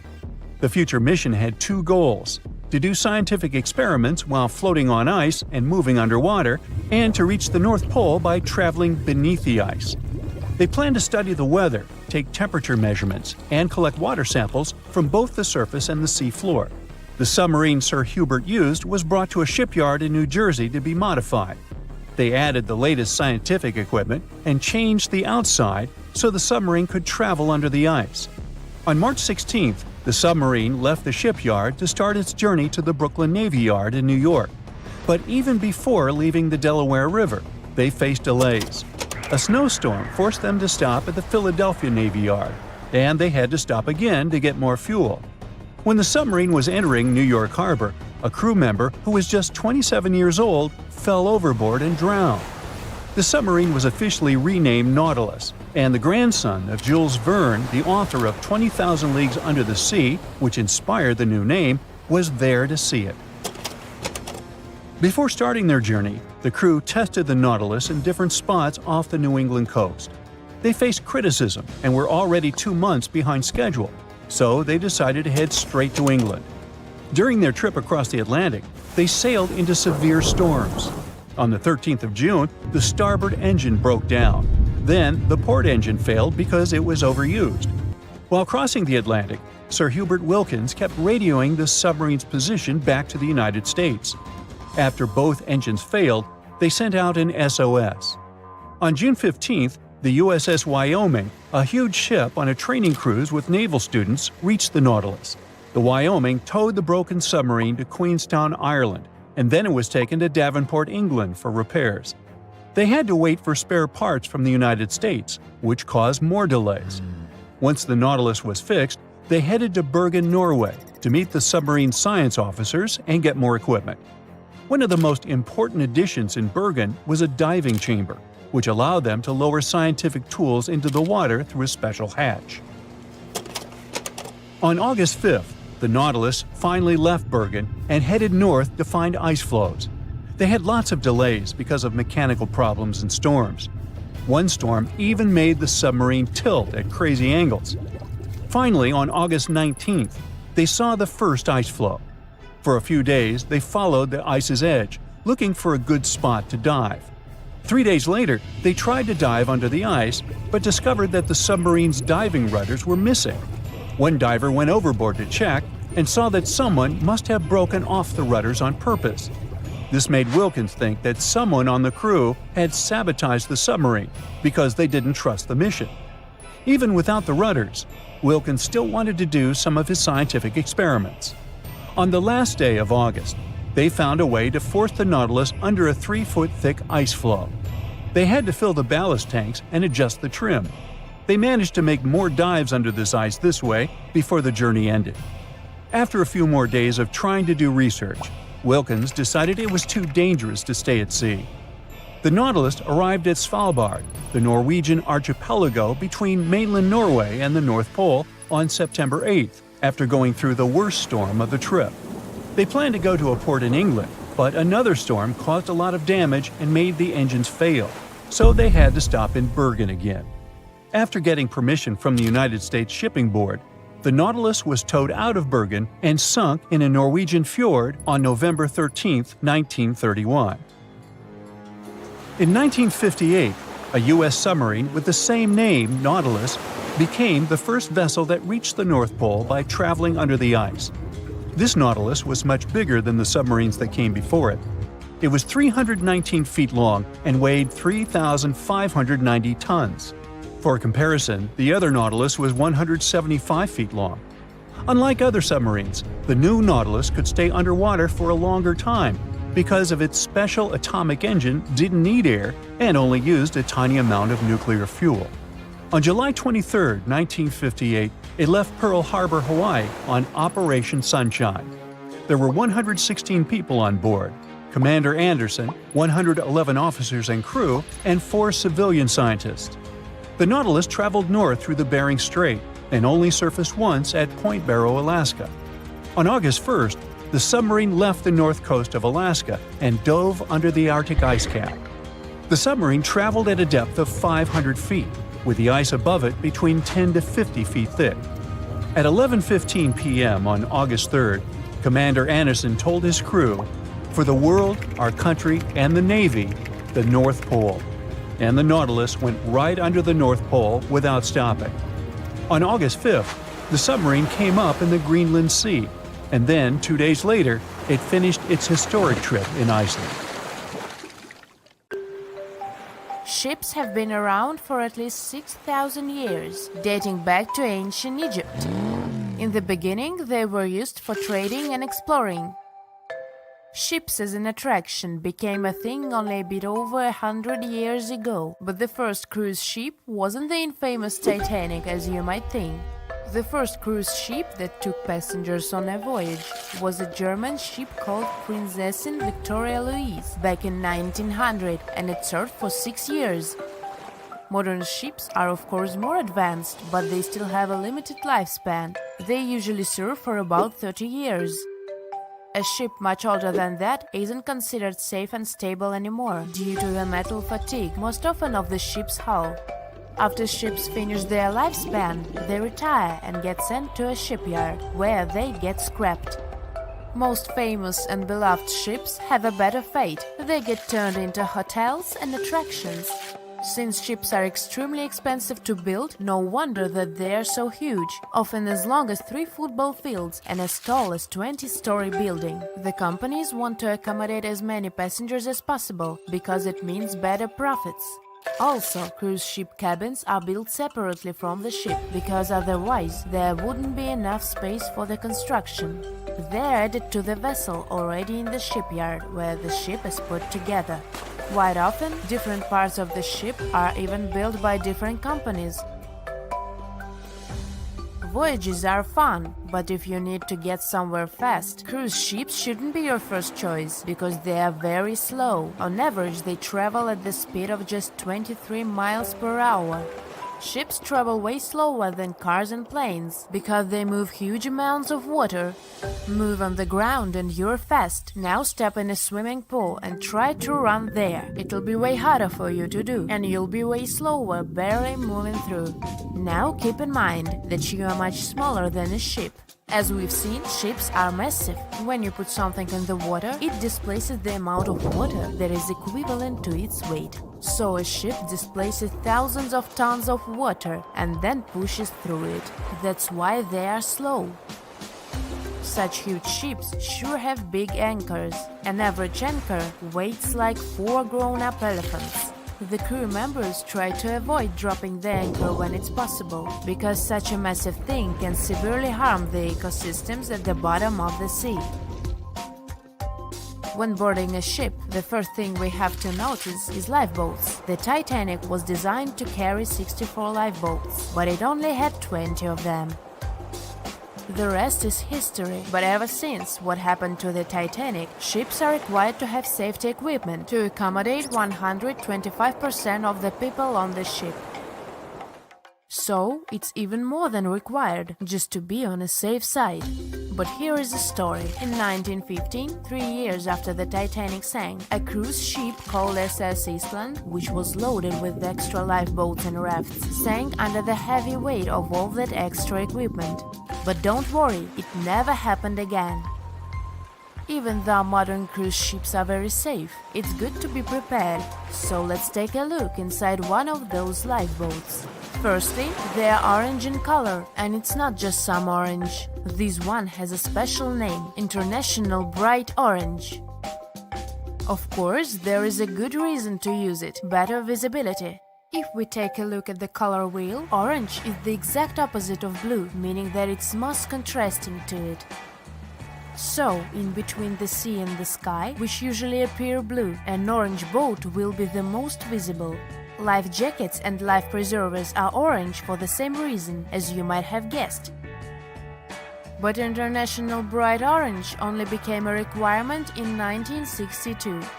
Before that, the life jackets were mostly white. For example, look at those life jackets. These are the ones that were used by the passengers on the Titanic. But white isn't a good choice at all. It's particularly hard to spot a white life jacket and a white lifeboat on a white-capped sea. All the equipment inside the lifeboats must meet international requirements and must be kept in good condition. So, the crew members are required to do maintenance every 3 months to avoid any rupture and damage of the lifeboats and everything in them. Firstly, there is a fresh water and food ration, for obvious reasons. Then there is a portable compass, which helps determine the direction in which to steer it. The next thing is a signaling mirror. It's a device that allows the light to attract the attention of passing ships. A less expected thing inside is an embarkation ladder, a rope ladder with wooden or metal steps that are used to ascend or descend from one ship to another. And finally, there is a first aid kit. All cruise ships pick up stranded sailors and fishermen, and that happens quite often. So don't be surprised if your cruise ship stops in the middle of the sea to pick someone up. It's common practice. Ships can even change their course to pick up some stranded sailors if they get a distress call. Have you noticed that all ships, both cruise ships and container ships, always have the bottom of the hull painted red? Yes, it's a thing. In early times, when ships were mostly made of wood, sailors were painting the hulls with copper paint because it was protecting the vessel from wood-eating worms, barnacles, and seaweed. The copper was the ingredient that was giving the paint that color. All this muck wasn't only impairing the vessel's structure, but was also increasing the drag, preventing the ships from moving as fast as they could have. So, protective paint is important to reduce the number of barnacles that get accumulated. These days, of course, hull protecting ingredients can be added to any kind of paint, and there is no practical need to paint the bottom of the hull red, but it's still being done to honor the old tradition. Still, even the most modern paint doesn't allow to completely avoid the growth of barnacles on the hull. Also, most ports don't even allow you to scrape those off the hull once you dock. That's because the ships that arrive from faraway waters can bring along non-native species of seaweed and other organisms which can severely harm the local ecosystem. Crew members sleep in that lower part of the ship, the underwater one. It's called a B-deck, and there are dorm-style rooms in the hull just for the crew members. Also, you might have noticed that there are numbers painted vertically on the side of the hull. The red background helps them stand out more, which is important since those numbers are crucial. They help you understand how much load the ship is carrying. The more weight there is on board, the lower in the water the vessel will sit. If you watched movies about pirates or heard sailors talk, you might have noticed that the ships are referred to as she and often have female names. It is an old tradition to consider a ship as a female figure, most often a mother or a female deity that is guiding and protecting the crew. It is also believed that the name of the ship brings good luck to the ship, as well as to the crew and the passengers. People who spend their lives in the sea have many superstitions regarding boats. Finding a cat aboard is considered good luck, even if the cat is black. They are very handy because they hunt mice, therefore keeping the ship clean and safe. But bananas aboard is a no-no. It's especially common among fishermen. They believe that if there are bananas in the boat, the fish won't.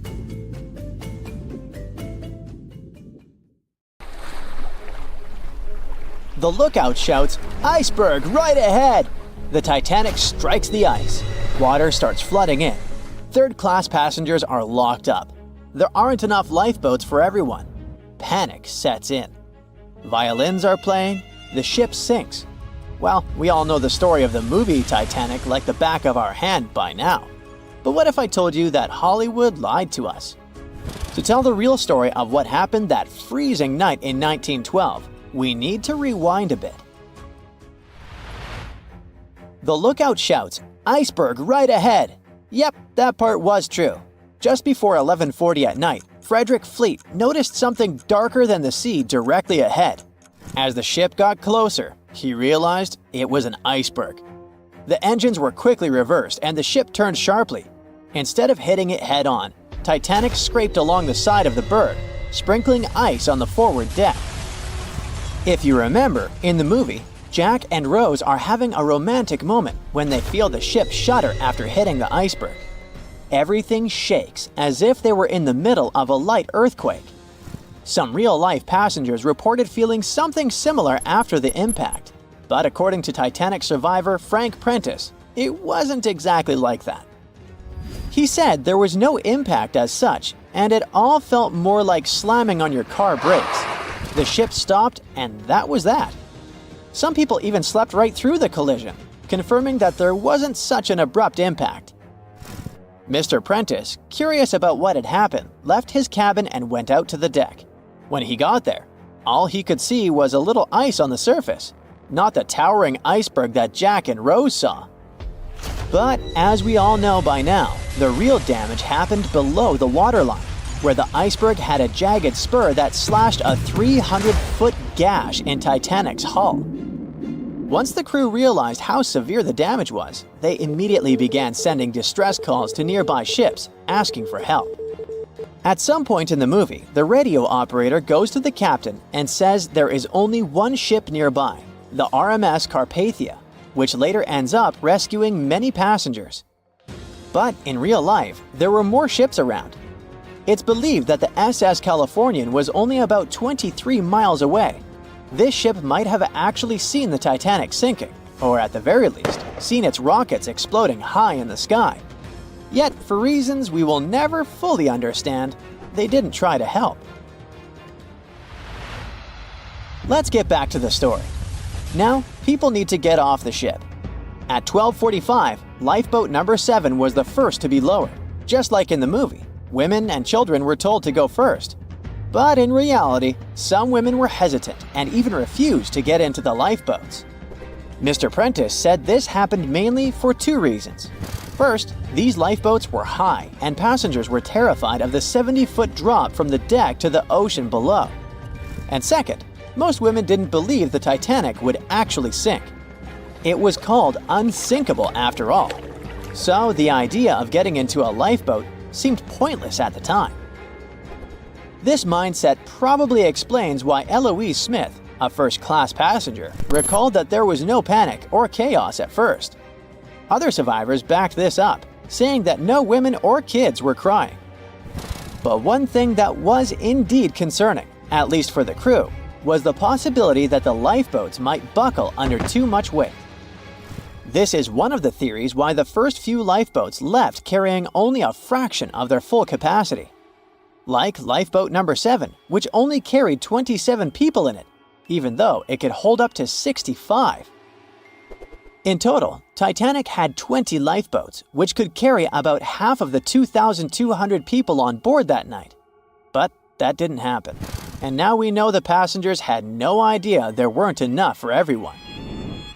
As women were calmly getting into the first lifeboats, musicians headed up to the deck. Their only goal was to play and keep the passengers calm. That's a pretty well-known fact. But the real story is that some survivors said they never saw or heard the band. No violinists whatsoever. It's not like Hollywood misled you though. The musicians did play for over 2 hours after the ship had hit the iceberg. So maybe these passengers were just too panicked to notice the songs, or the musicians started playing later than we think. Now, it's time to talk about the terrible treatment that third-class passengers received. The movie portrayed the crew as cruel, locking the less fortunate below deck like animals, giving them no chance to reach the lifeboats and save their lives. But the official inquiry into the disaster suggested that wasn't true. I mean, yes, fewer third-class passengers survived compared to those in first and second class, but there were other factors at play. Many third-class passengers were reluctant to leave the ship, clinging to their belongings, and had a harder time making their way up from the cabins, which were at extreme ends of the ship. Some survivors confirmed that they were not locked up. In fact, it was quite the opposite. Mrs. George Wabi, a Lebanese woman traveling in third class, said that when chaos had erupted, some brave crew members and well-dressed first-class passengers had actually helped her get up to the first-class deck and eventually onto a lifeboat. At first, the Titanic was sinking slowly, bit by bit. Passengers reported seeing the water rising and hearing pops and cracks. Then, there was a loud boom. Some said there had been just one explosion, while others described it as a series of smaller explosions, which they'd thought had been the bulkheads giving way. And there's also a group of people who said they had only heard a rumbling sound. So not everyone agreed on the sound they had heard, but one thing is a fact. By 2:18 in the morning, the lights on Titanic went out, and the ship plunged into complete darkness. As the bow continued sinking, the stern rose out of the water, putting immense pressure on the middle of the ship. This caused the Titanic to break in two. In James Cameron's movie, this moment is pretty dramatic, with the ship sinking almost straight down into the water. But in reality, the break probably happened at a much lower angle, likely just below the waterline. Even so, it tilted enough that people couldn't stay on their feet and started sliding into the water. One interesting thing is that it wasn't until the wreckage was found in 1985 that it was finally confirmed the Titanic had broken apart. Up until then, survivors had given conflicting stories.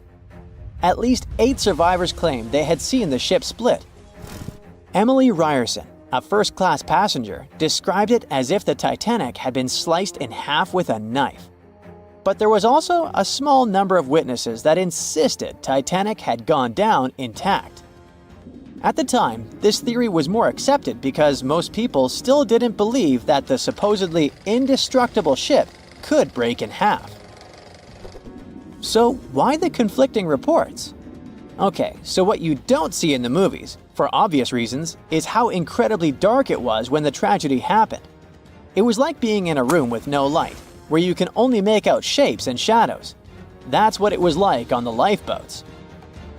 This means passengers couldn't really see what was happening, and most of those who were close to the ship either lost their lives or were too focused on trying to survive to pay attention to the details of the wreck. Although James Cameron's film didn't fully capture how terrifyingly dark the disaster truly was, the 2012 TV series Titanic did a better job of showing the pitch-black horror of that night. Even then, the reality was much darker and more terrifying than either of these two productions could portray. The movie Jaws came out in 1975, and since then, people have been terrified of sharks. Some people fear seeing a great white's head come out of their showers, not to mention the fear of running into one at your local pool. Of course, none of this is actually possible, but some other scary shark stuff is. Like, yes, sharks can attack boats. They probably won't sink one. It depends on the size of the shark and the size of the boat. Today, we're diving deep into the facts and myths about the sea's biggest predator.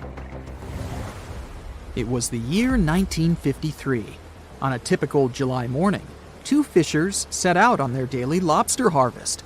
They took their white-hulled dory out to sea off the coast of Cape Breton Island in Nova Scotia, Canada. Since it was the lobster season, the sea was dotted with several dories spread out across the water. But that day, something strange happened. As soon as they put the dory at sea, they noticed a large dorsal fin chasing after their boat. They were surprised to see that the shark would follow their boat's every move. For an entire week, they took out their white dory from the harbor, and the shark followed them around. Until one morning, as the men were alone at sea, the shark charged at full speed at the boat and smashed a 7-inch hole in its bottom. The boat turned over, and both men fell into the water. The shark didn't come after the men, though. Instead, it swam away and disappeared for good. To clarify, a dory is a small, fragile boat usually measuring 16 to 23 feet long.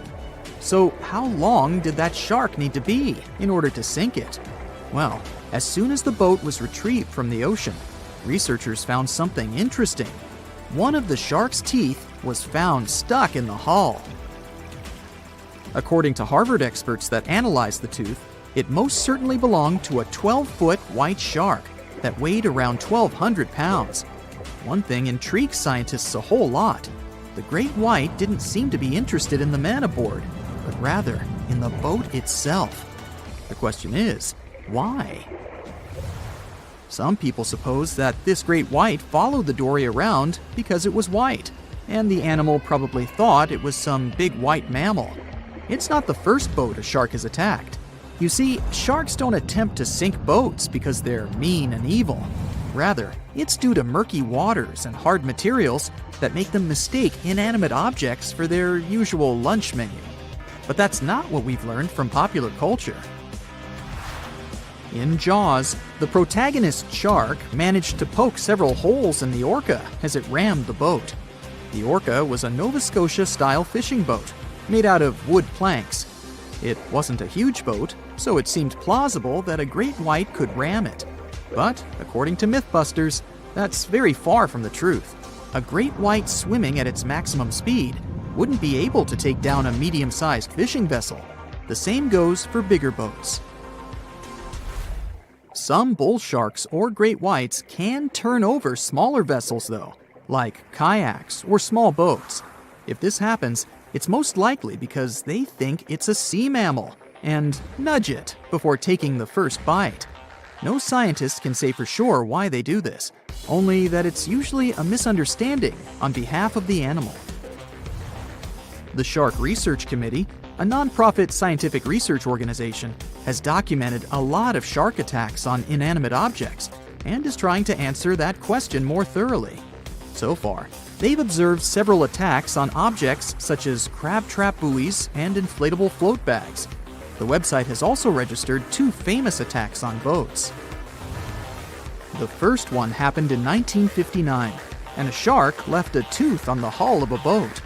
Researchers later identified it as belonging to a 12-foot great white. The report of the other attack, which happened in 1989, claims that a boat was circled by a great white before the animal swam at the vessel at full speed and hit the boat several times. Of course, those who suffer the most from shark attacks and encounters aren't boats, it's surfers.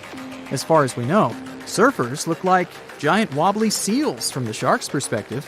According to the Shark Research Committee, there have been 41 confirmed shark attacks on surfers on the west coast of North America over the course of the last century. So, should we be so afraid of sharks after all? Let's learn more about these magnificent sea creatures. Off the top of your head, how many shark species can you name?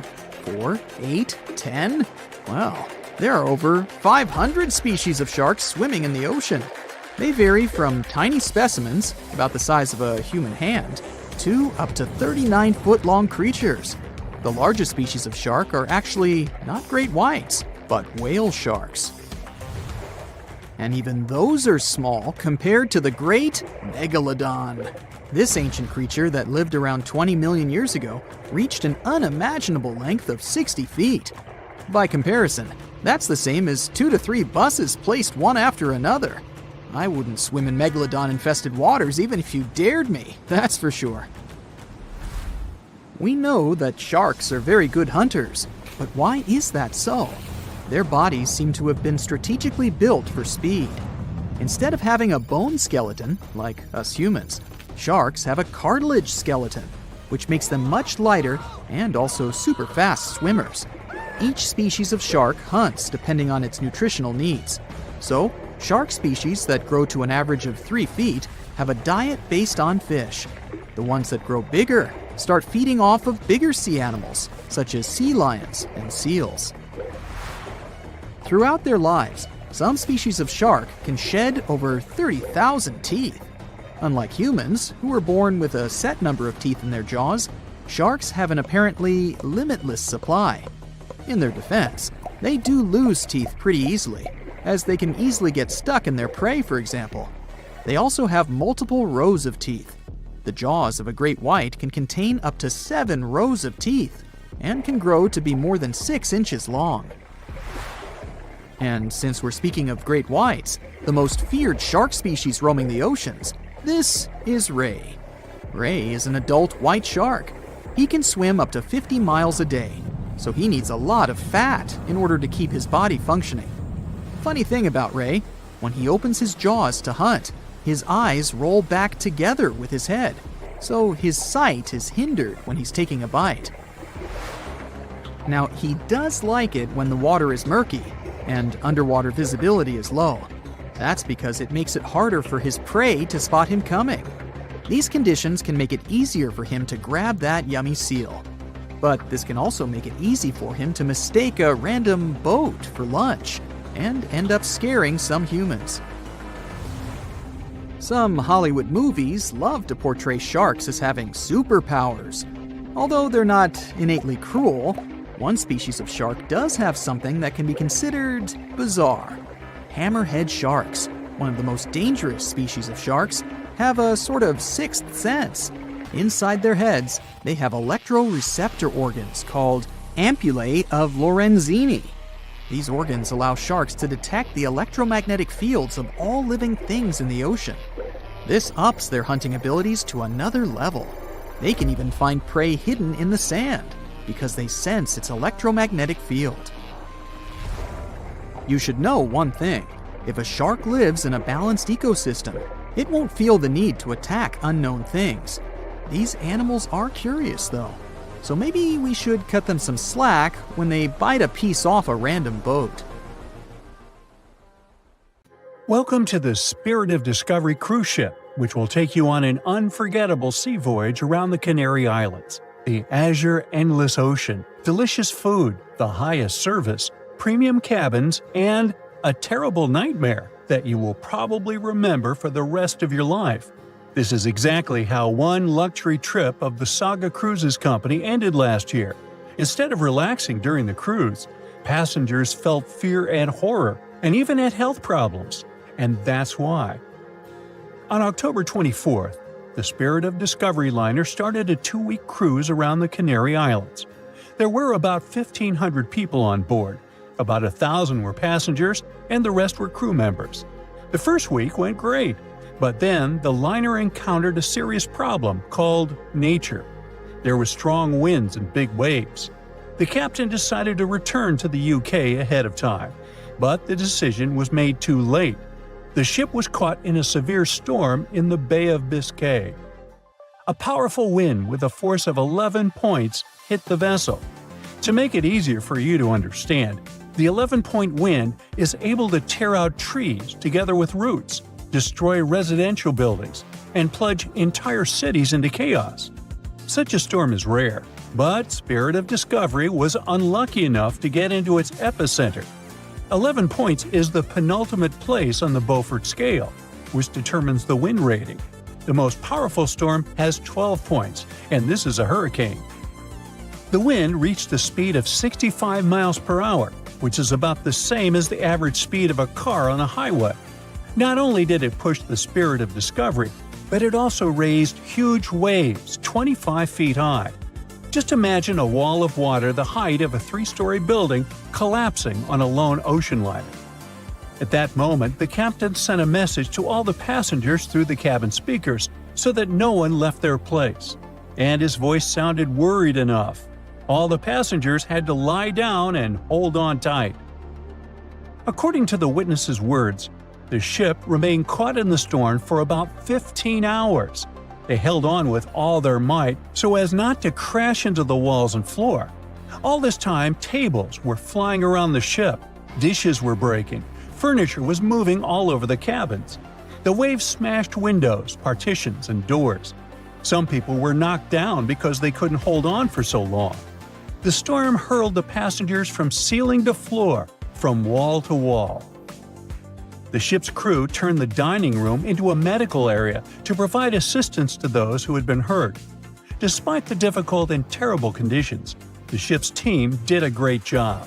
They regularly informed passengers about the current situation and tried to calm everyone down. There was no panic and chaos on board. When the storm finally ended, the ship continued its journey and finally reached land, where medics urgently evacuated 8 passengers to the hospital. One of them was never able to survive this storm. It's good the ship didn't meet a rogue wave during the storm. This is a natural phenomenon that can appear during a storm and even in still water. It's a giant wave with a height of 60 feet. Like a 6-story house, it collapses onto a ship with incredible speed and capsizes it. And then the wave suddenly disappears. This is no joke. A similar wave has been recorded in the Gulf Stream off of Charleston, South Carolina. It's scary to get in its way. Now, let's go back to the past to remember one of the most terrible maritime tragedies. No, we're not talking about the Titanic.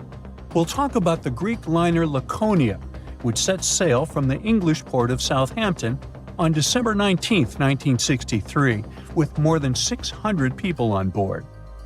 However, just 3 days later, a terrible tragedy happened to the ship in the boundless waters of the Atlantic.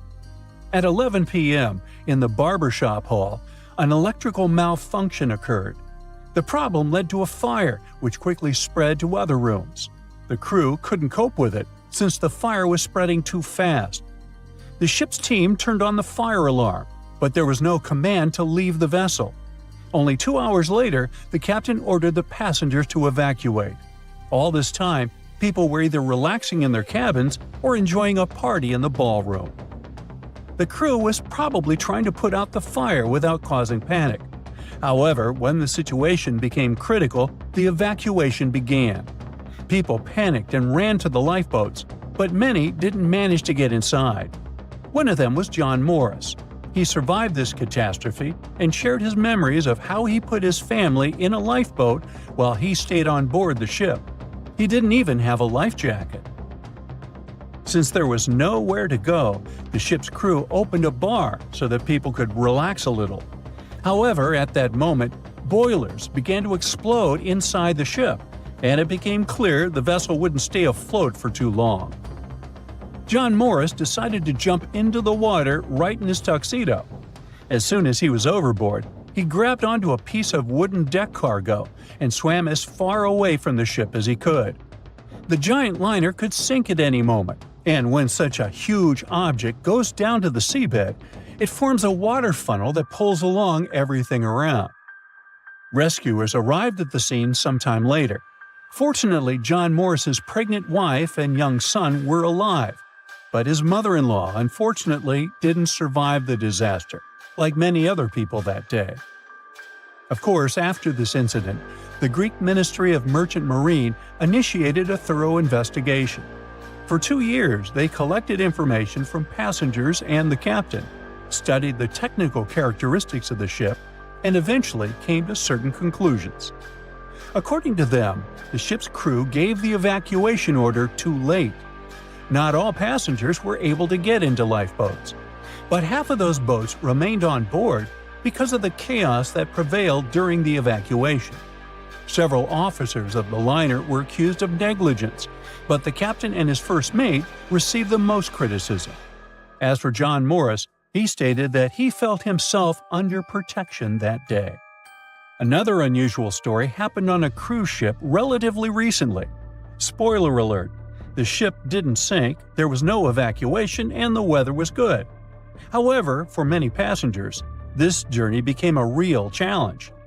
Imagine that you've been working for a long time and saving up money to go on your dream trip on the Celebrity Mercury cruise ship in the Caribbean. You arrive in South Carolina, from where the ship begins its journey. You get on board, looking forward to a week's rest. At first, everything is fine. People are having fun, chefs are cooking delicious dishes, and beautiful daytime landscapes turn into night parties. But then suddenly, many passengers start throwing up. Someone is in a hurry to go to the toilet, and someone stays and vomits right in the halls. The cruise turns into chaos. More and more people feel terrible because of unknown poisoning. You also visited the restaurant and eaten seafood, but fortunately, the disease has avoided you, which can't be said for more than 400 other passengers. Almost every 1 in 4 people on board face gastrointestinal problems. There were almost 2,000 people, and a quarter of them are in bad condition. Crew members do endless cleaning. They wash the deck, give people nausea pills, and ask them not to leave the cabin till the illness passes. The captain sends several samples ashore to determine what caused the poisoning. Unfortunately, the cruise is already ruined, and all the passengers have unpleasant memories. So the company organizing the trip issues certificates that can be used on future cruises. It's not the most pleasant experience, but it's still better than nothing. Now, imagine if, instead of just feeling sick, people got infected with some kind of bacterium that would turn them into zombies. It would be much more exciting and scary. Now, do you think you could survive on such a ship full of zombies? And how would you do that? Tell me about it in the comments. There's something really bizarre going on at these 12 points scattered across the Earth. The vile vortices, as they're called, are these creepy spots over the Tropic of Cancer, the Tropic of Capricorn, and the North and South Poles, where weird forces seem to take over. You've probably heard of the most famous one, the Bermuda Triangle. It's believed that more than 50 ships and 20 airplanes have mysteriously disappeared in this area, which is located between Florida, Bermuda, and Puerto Rico. But what most people don't realize is that the Bermuda Triangle actually has 11 siblings, and these other spots can be even more terrifying. Let's start with Mohenjo-Daro. This was a thriving city located in what is now Pakistan. Built around 2500 before the Common Era, this urban center was once home to about 40,000 people. But then, suddenly, people abandoned it by the year 1700 before the Common Era. In the 1940s, an archaeologist discovered 39 human skeletons at the site, which fueled the theory that the city was invaded by some other civilization at some point. But honestly, it's hard to confirm that, since archaeology doesn't really explain the city's sudden destruction or the disappearance of its people. It's led to a bunch of bizarre theories. One of them talks about an ancient extraterrestrial race that might have lived there, and a malevolent wind that swept through the city. Another ancient city with a similar mystery is the Great Zimbabwe. Its construction began in the 11th century, and at its peak it housed up to 18,000 people. But for reasons we'll probably never fully understand, it was abandoned in the 15th century. Archaeologists were really interested in this place, and that's when things got even weirder. They found 8 of these birds, now called the Zimbabwe birds. These soapstone sculptures were found sitting on stone columns that were over 90 centimeters tall. Nothing like them has ever been found anywhere else, and their meaning is still a total mystery. Some think each bird represents a new king, but other theories suggest they were ancient animals very dear to the people who lived there. Adding to the mystery, local legends talk about a strange, short man who's sometimes seen wandering around, but he always disappears before anyone can get close. Then there's Easter Island, another one of the 12 Vile vortices. It's located in the eastern Pacific Ocean, and it's famous for its nearly 1,000 enormous statues called moai. We still don't know what they mean, or how they were made. Some of them are almost 30 feet tall and weigh as much as 80 tons. Today, it wouldn't be that tough to move and carve these statues, but we're talking about a period between the years 1100 and 1680. So nobody really knows how they did it. Some specialists believe these statues were carried across the island, while others think they were pushed on log rollers. But the most bizarre theories suggest extraterrestrials were involved. Algeria is another land rich in ancient mysteries, and one of the most fascinating is something called the Jeddars. These are 13 monuments with square stone bases and angular mounds, built between the 4th and 7th centuries.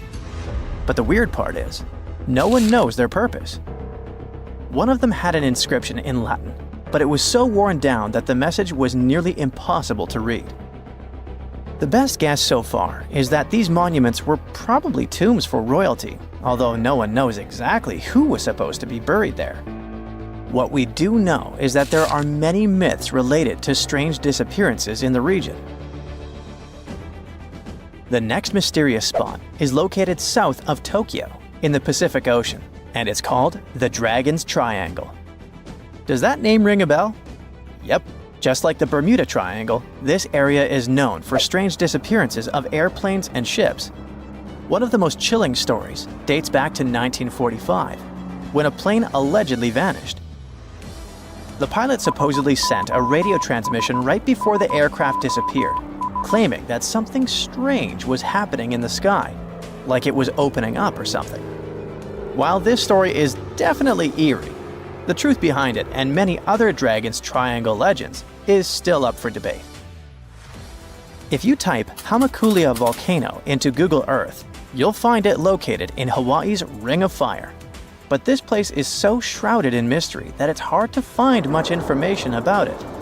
Some legends speak of unusual electrical energy being detected in the area, and there's even a story about an eyewitness who claimed to see a plane flying over it totally disappear from the radar. Another eerie spot is the South Atlantic Anomaly, which is an area on Earth where natural radiation flows out of control. While this doesn't affect our daily lives on the surface, it has a pretty big impact on Earth's atmosphere. The radiation there is so intense that it can knock out the onboard computers of spacecraft and interfere with the data collected by satellites passing through the area. To deal with this, specialists had to add an additional shield to the International Space Station. The South Atlantic anomaly is also linked to a weird event that astronauts experience called cosmic ray visual phenomena. They've reported seeing random flashes of light or shooting stars out there in space, but it's all just some kind of illusion. From wild radiation to strange seismic activity. The Wharton Basin in the Indian Ocean is a place known for unusual tectonic events. In April of 2012, a massive earthquake measuring magnitude 8.6 hit the region. This was considered the largest intraplate earthquake ever recorded, meaning it happened within a tectonic plate rather than at its boundary. This caught the attention of scientists, who now speculate that the region might be forming a new boundary between the Australian and Indian plates. But for now, this is all still one big mystery. Now let's head to the Pacific Ocean. More specifically, to the New Hebrides Trench. This submarine trench is about 750 miles long and 45 miles wide. It formed when the Australian plate slid under the New Hebrides plate. There's no doubt that this is one of the creepiest and deepest spots in the ocean. The danger isn't just down in the deep sea either, as this trench has been connected to several earthquakes that affected New Caledonia and Vanuatu. This area also has some strange features. For example, when scientists explored it, they didn't find a single grenadier fish down there. This type of fish is one of the most common deep-sea creatures you would expect to see in trenches around the Pacific. So why aren't they around the New Hebrides Trench? Maybe they know something we don't.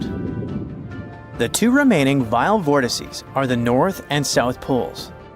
These two are on the opposite ends of the planet, but they share one thing in common: strange disappearances. One of the most famous stories from the North Pole happened in 1897. 3 brave explorers set out on a journey to reach the North Pole using a hot air balloon. But they never completed their mission. Their mysterious disappearance remains one of the most intriguing, unsolved mysteries in the history of Arctic exploration. The South Pole is also known for similar mysteries. It's believed that hundreds of people may be buried beneath the snow and ice of the coldest continent on Earth. Even with all the advancements in technology and knowledge, the South Pole can still be extremely dangerous for anyone who ventures there. The temperatures can drop to almost minus 130 degrees Fahrenheit, and the winds can get up to 200 miles per hour. And that's definitely enough reason to stay away. Now that you're familiar with the 12 vile vortices, let me tell you something even stranger. If you look at a map, you'll see that these places are arranged in a way that looks pretty similar across the globe. Here's the weird part. If you connect these spots where unexplained events have occurred, you actually form the geometric shape of an icosahedron. This could be just a huge coincidence, but the fact that these mystery spots align with this shape makes them even more intriguing. If I asked you to name the most famous shipwreck of all time, you'd go with the Titanic, right? The Atlantic Ocean, the hope for new life, heartbreaking love stories. It had it all to become a blockbuster. But I guess you've never heard of SS Princess Alice that submerged in the sewage of the River Thames, taking between 600 and 700 lives with it. Life in 19th century Victorian London wasn't easy, especially for working class folks. Affordable public transport and bank holidays made it a bit easier. The people could escape to the coast on a train or pleasure boat, even if it was just for a day. Sheerness on the Isle of Sheppey in Kent started as a fort under Henry VIII and then grew into a bustling town with a dockyard. When they added a railway station in 1863, it became a prime destination for day trippers and holidaymakers. Seaside promenades, charming piers, and a whole bunch of fun stuff to do by the sea. It had it all. A bit inland along the River Thames, you had the Rocherville Gardens. These gardens had archery lawns, bowls, mazes, lakes, cliff walks, and even a floral bazaar. Plus, There was an aviary, a bear pit, and a skeleton of a lost whale that had taken a wrong turn in the Thames. Londoners of the late 19th century could hop on a train or cruise along the Thames by boat, and both options were pretty popular. But on the 3rd of September, 1878, way more people than usual opted for the boat. They chose it over the railroad after a passenger train had collided with goods wagons in Kent, taking the lives of 5 people. The river felt like a safer way to go. One of the ships available for the trip was the SS Princess Alice. The paddle steamer was first launched in 1865 on the west coast of Scotland. Its original name was the Bute, and it was used as a ferry for the passengers of the Wemyss Bay Railway Company. A couple of years later, it was sold and renamed after Queen Victoria's 3rd child. Then, it was sold again and got the nickname the Shah's Boat, as it transported the Shah of Persia up the Thames to Greenwich in 1873. The ship had gone through several alterations in its lifetime. It got new boilers and watertight bulkheads. The Board of Trade had inspected it and marked it safe. In the year of its final voyage, it was officially allowed to carry up to 936 passengers between London and Gravesend in calm water. On the day of the tragedy, Princess Alice was on what was called a moonlight trip downstream from Swan Pier near London Bridge to Sheerness, Kent and back. The trip wasn't expensive, so most of the passengers were from the working class. There was also a musical band aboard to keep the spirits up. The 3rd of September was a bright day, and many families were happy they could catch some final summer sun rays and enjoy fresh sea air. The then owner of the ship, the London Steamboat Company, had several vessels working on the route. The passengers were free to hop on and off different ships. At around 6:30 p.m., after a beautiful day in the open, the SS Princess Alice headed back to Swan Pier. No one kept official lists of passengers, so we'll never know exactly how many people were on board that evening. But they say the steamer was close to its full capacity. As it got darker and cooler, many families decided to stay inside the saloon or in their cabins below. Some stories from the steamer sound like fate. The captain of Princess Alice let his steerer stay at Gravesend and replaced him with one of the passengers. John Ayres was a sailor but had little experience at the Thames or with a vessel like Princess Alice. Alfred Thomas Merriman, a chef from East London, had been offered to work on the steamer at the last moment. He was 30 years old and a father of 4, so he couldn't say no to extra money. At around 7:40 p.m., he was standing on the deck by the saloon door. By that time, Princess Alice had passed Tripcock Point and entered Galleon's Reach. The passengers could see the North Woolwich Pier in the distance.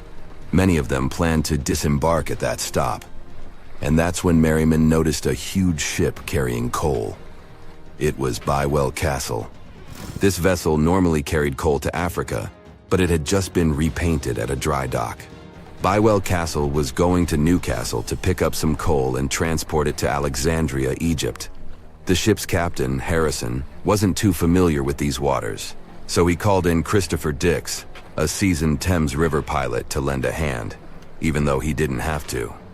The ship had a fancy raised forward part below the deck, and Dix couldn't quite see what was in front of him.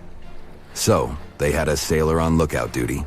As they set sail from Millwall at the speed of 5 knots, 5.7 miles per hour, they tried to stick to the middle of the river, but other boats had other plans. When they were approaching Galleon's Reach, Dix spotted Princess Alice's red port light, headed their way, but planning to pass on the right side.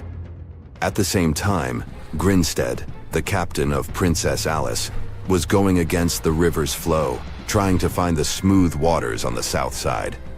He adjusted his course, steering into Bywell Castle's path. Both crews realized they were headed for a collision. Dix tried to steer clear and even ordered reverse full speed on the engines, but it was too late. The Bywell Castle collided head-on with the Princess Alice, which was much smaller, weighing less than a third of the 890-ton coal-carrying collier. It sliced the passenger steamer in two. As Merriman remembered later, laughter on board immediately changed into screaming and panic. Some people rushed to the bridge for safety. Merriman hurried to the captain, asking what to do next. The captain's response was grim. "We are sinking fast. Do your best."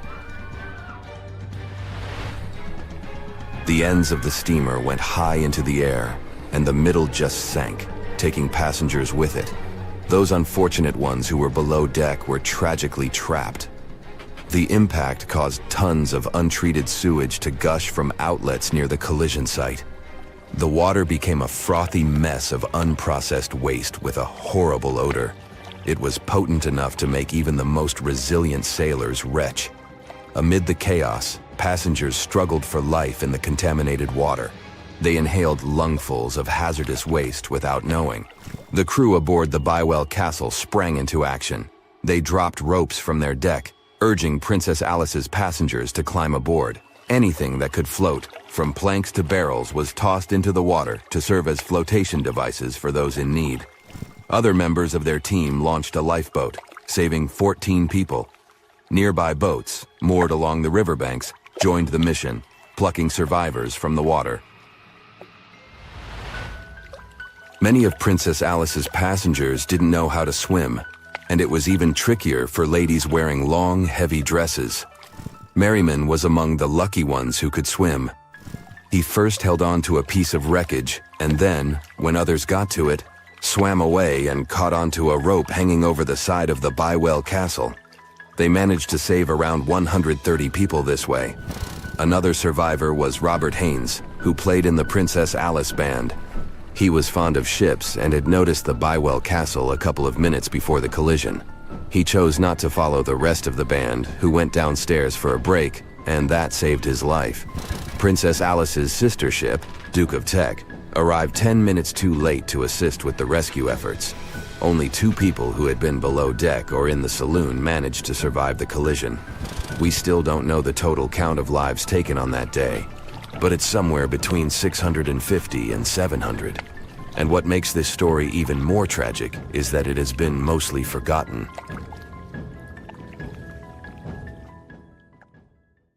The year was 1865. It was a boom of migration worldwide, with novel places discovered and new settlements created. Without planes like we have now, a ship was the only way to escape from the old life and journey towards a new, hopefully brighter future. So, a voyage like that was quite a regular thing to do. More than 500 immigrants safely reached Queensland, and the ship was supposed to head back to London sometime later. It was indeed a long journey, but not many people were willing to return to England. After all, they had chosen to come to Australia to create a brand new life, so it was only natural that the ship would come back nearly empty. However, the return trip was still quite lucrative, thanks to the cargo the ship would carry. The amount of produce ready to be shipped was substantial, primarily consisting of wool soaked in arsenic, tallow, and hides. It was 2 birds with 1 stone. Not only could the crew wait out the winter, warm in Australia, while England endured bitter cold, but they also wouldn't waste their time. With the sheer volume of produce to be loaded, it would take them around 3 months to accomplish this task. Reports were circulating that the Fiery Star was almost done loading up, but it turned out that the assessment was a bit too optimistic. To pass the time, Captain Ewell thought it would be a good idea to reach out to the Acclimatization Society and offer to help transport any animals they wanted to send to England on the Fiery Star. He already had some emus and kangaroos on board, but there was still room. The society held a vote, and they were totally on board, pun intended, with Captain Ewell's idea. They figured sending some Taligalas would be a great plan. Even though a few of these birds were already in England, the French Society needed a couple, and they could get them shipped there through England. Little did the crew know that all this cargo, all the produce they were willing to sell in England, would ultimately lead to the ship's destruction. Not only was the Fiery Star lost, but most of the people on board did not survive to complete the voyage. March 23rd. That was the day when the ship manifest was finally published.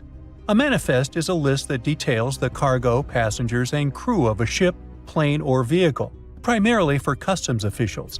This document helps those involved in the transport verify that everyone and everything that was loaded is still on board when the vehicle reaches its destination. Once it's published, it means the ship is almost ready to depart. There were 3 possible ways of passenger accommodation. First, there was the saloon, the antiquated name for first class. Next, there was the second cabin, which is, logically, second class. Finally, there was the steerage, the cheapest form of passenger accommodation on a ship. Back in the 19th and early 20th centuries, many people traveled from their homelands, often to North America and Australia, looking for a fresh start. Most of them were poor and had limited funds for travel. In total, there were 8 people in the saloon, another 8 in the second cabin, and only 21 steerage passengers. Out of the 37 passengers, only one, John Ormond, would make it out alive. He bought a ticket for the steerage, so unlike the Titanic situation, in this case, the class didn't really matter.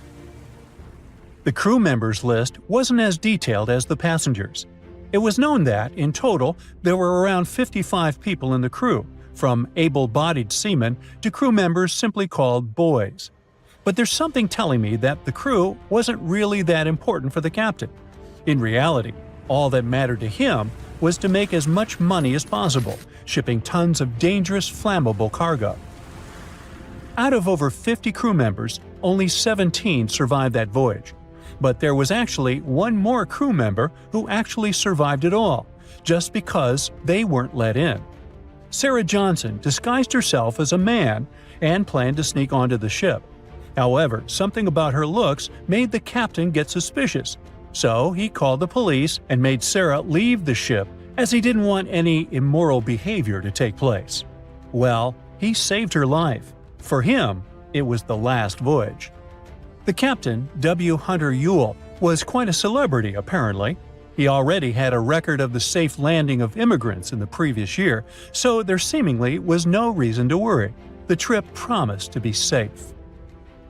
Clipper Fiery Star left Moreton Bay bound for London. The passengers took their places. The cargo had already been loaded. The full list is astonishing.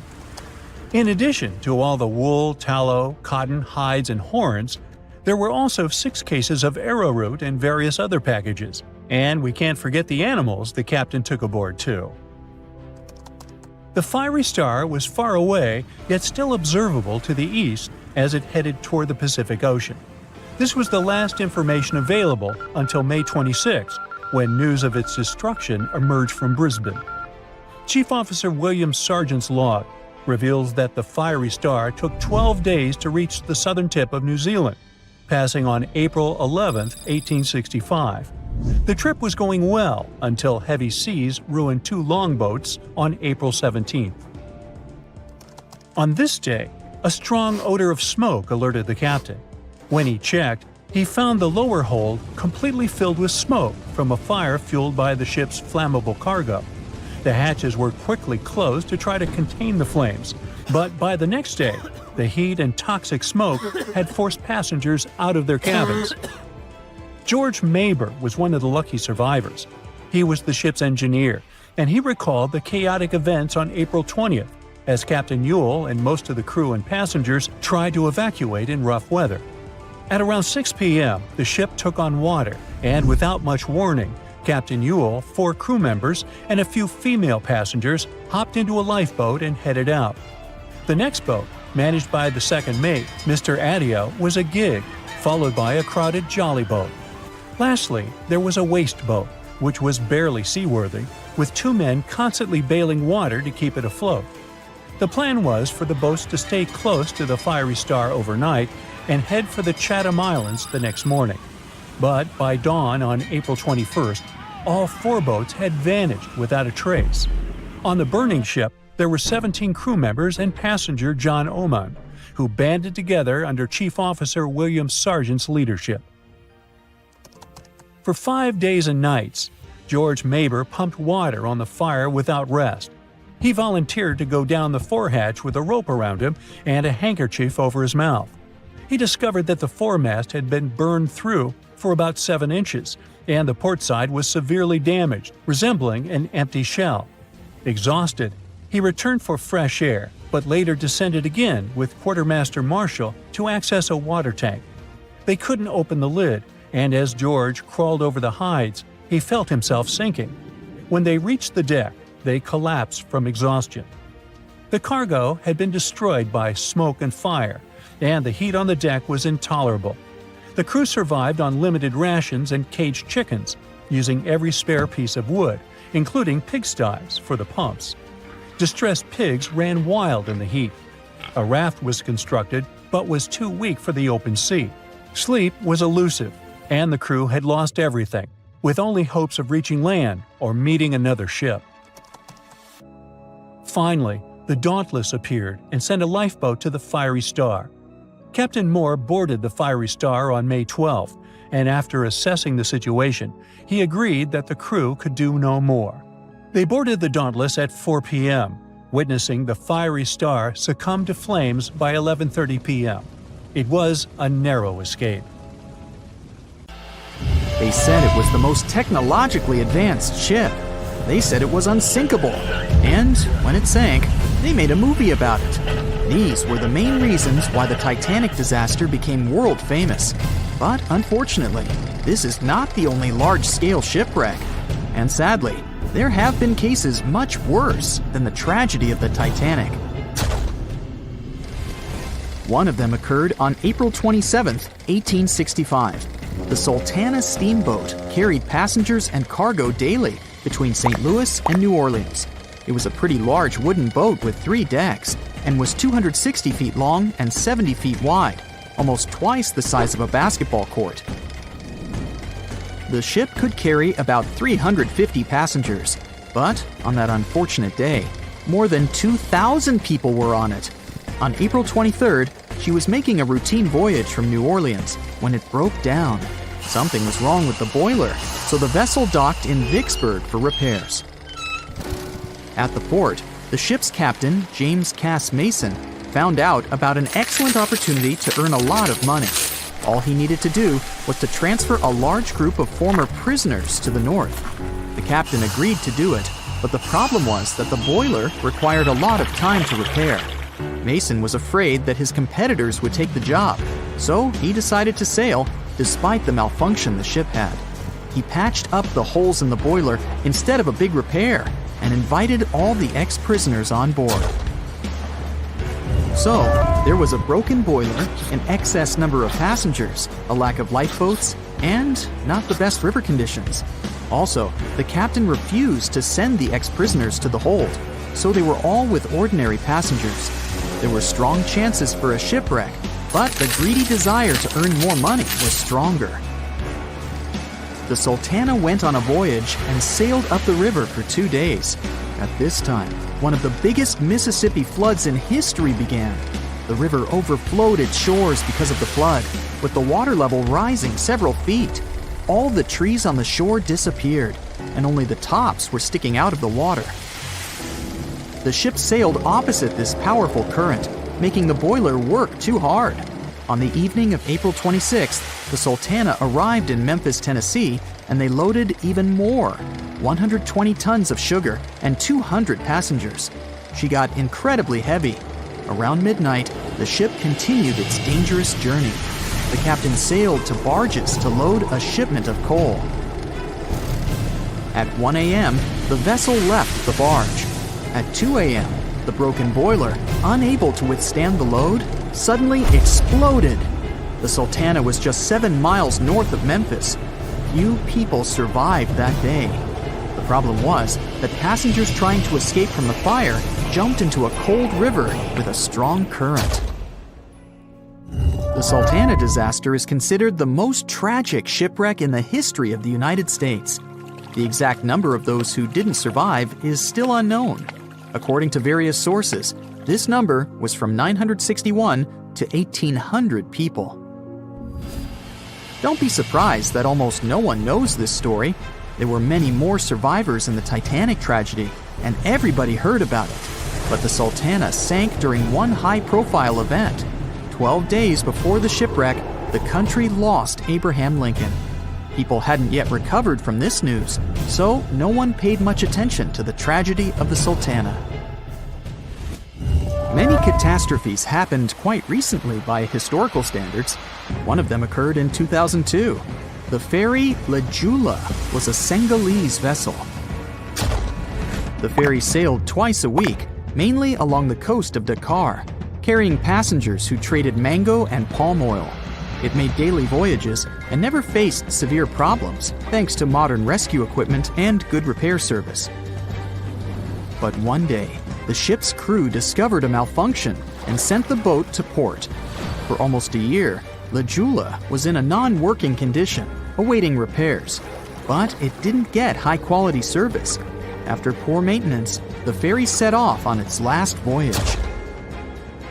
On September 26, 2002, La Jula sailed between southern Senegal and Dakar, and at 11 p.m.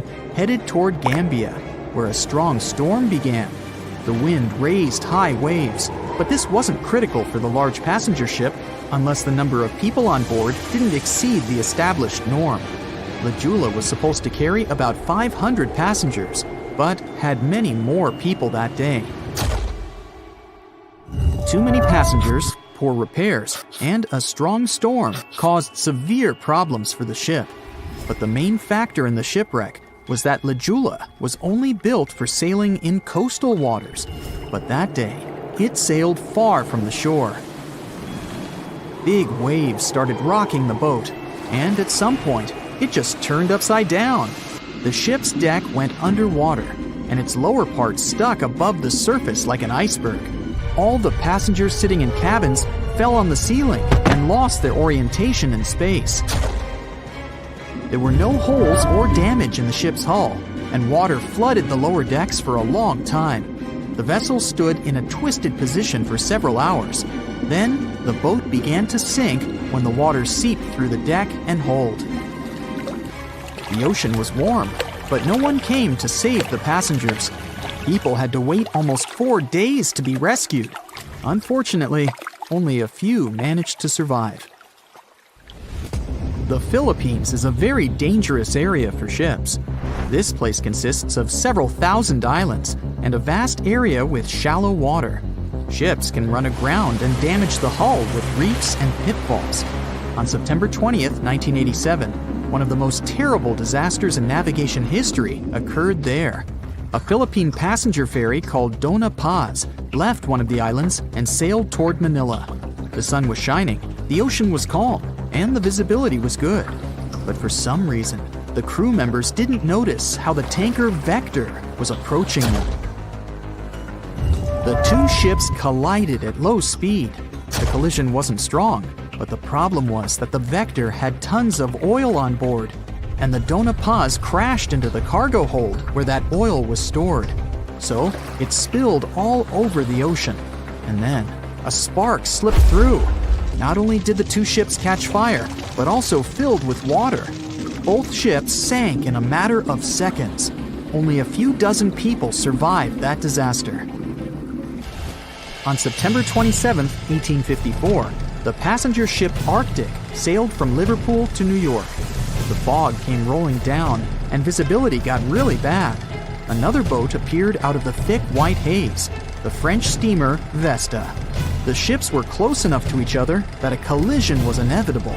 The French vessel was smaller, so it seemed to the Arctic's captain that Vesta had received a lot of damage. And while he was staring at the other ship, his boat got quickly filled with water. The captain gave the order to sail to the shore as fast as possible, but the ship's engines stopped working because of the flood. Then the ship's crew started to lower lifeboats with women and kids. Still, when rescuers found lifeboats with people, it turned out that only 87 out of 400 people survived, 65 crew members and 22 passengers. Surprisingly, there were only grown men among them. The ship's captain survived by clinging to the wreckage. All newspapers wrote about this story as one of the most terrible and shameful tragedies in navigation history. The survivors were criticized because they didn't save women and kids, and the crew members were accused of violating the law since the safety of passengers should be higher than the safety of sailors. But despite this, none of them were brought to responsibility.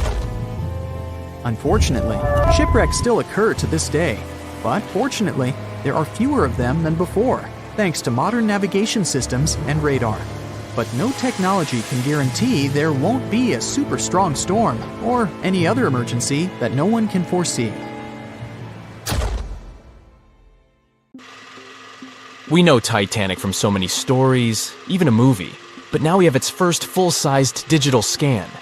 And nope, it's not like those models from before, where we mostly imagined what the ship was supposed to be like. This time we got a real digital scan. A team of experts really mapped the deep-sea floor around the Titanic together with the ship itself. We basically got a 3D view of the entire wreck, which is like going deep down beneath the ocean's surface and seeing Titanic as if all the water has been drained away. So, the story of the wreck started in 1985, 73 years after the Titanic went down. The explorer named Robert Ballard stumbled upon it somewhere between two submarines that also went down in that area. He was actually on a different task back then, so he didn't even have time to explore the ship properly. But as he was searching for the submarines, he realized how ocean currents affect sinking debris. He noticed the heaviest object sank quickly and left a trail of debris behind, the trail that followed the currents. Using this knowledge, Ballard made a hypothesis the Titanic had broken in two and left a debris trail as it sank. Before he found the wreck, everyone thought the ship just went down in one piece after hitting an iceberg. So everyone knew where the ship was so the adventure could start, or not. It was hard to explore it. The ship is enormous, and the dark depths of the ocean make it really difficult to capture its whole body in one go.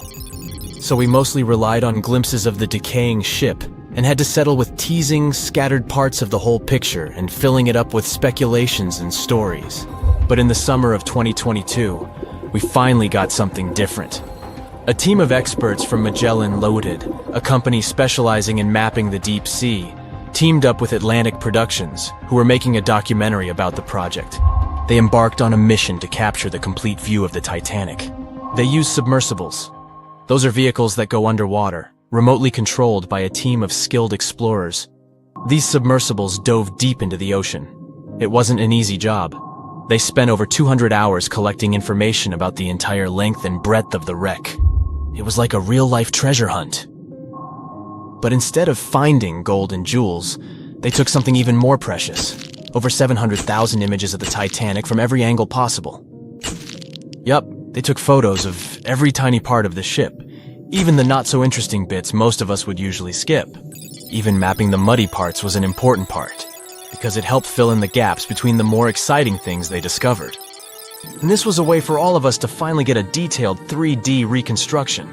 Even though it's been more than 100 years, you can still recognize the bow of the Titanic, covered in rust that hangs down like stalactites. On top of the bow is the boat deck, where a big hole gives us a glimpse into the empty space where the grand staircase once stood, like a window into the ship's glamorous past. Its stern is now a wild mess of twisted metal. As the Titanic went down, this part collapsed and spiraled into the seabed. The bow and the stern ended up separated by about 2,600 feet. There's a vast field of debris surrounding this giant, stuck on the seafloor. This debris is like a scattered treasure trove, full of intricate metalwork from the ship, statues, and even unopened champagne bottles. There are also personal belongings that went down together with the ship, like dozens of shoes resting across the seafloor. It was a tough task to do, go down and take all those pictures. It may not sound that hard at first, considering it was the vehicle that really immersed itself into such deep parts of the ocean, not the people. But studying the ocean is hard. We haven't explored, mapped, or even seen over 80% of it. The conditions are harsh, and the pressure becomes more intense the deeper you go. And their vehicle had to dive down to nearly 13,120 feet below the surface. That's like 12 Eiffel Towers stacked on top of each other. Plus, you have strong currents in that area, so it was probably like trying to navigate through a watery maze. And submersibles weren't supposed to touch anything. Even the slightest wrong step can damage the wreck that was already so fragile. It seems like the Titanic is frozen in time, so it will always be there waiting for us. But in reality, it's slowly disappearing. It's pretty obvious that the ocean water ruined it considering how long it has been down there. But it's not just that. The wreck itself has become a home for a specific type of bacteria Halomonas titanicae that even got named after the famous ship. These bacteria have a special ability. They can survive inside rusty formations known as rusticles. They kind of look like icicles, those spikes of ice that form when water falls from something and freezes. These bacteria have a taste for iron, which is abundant in the ship's hull.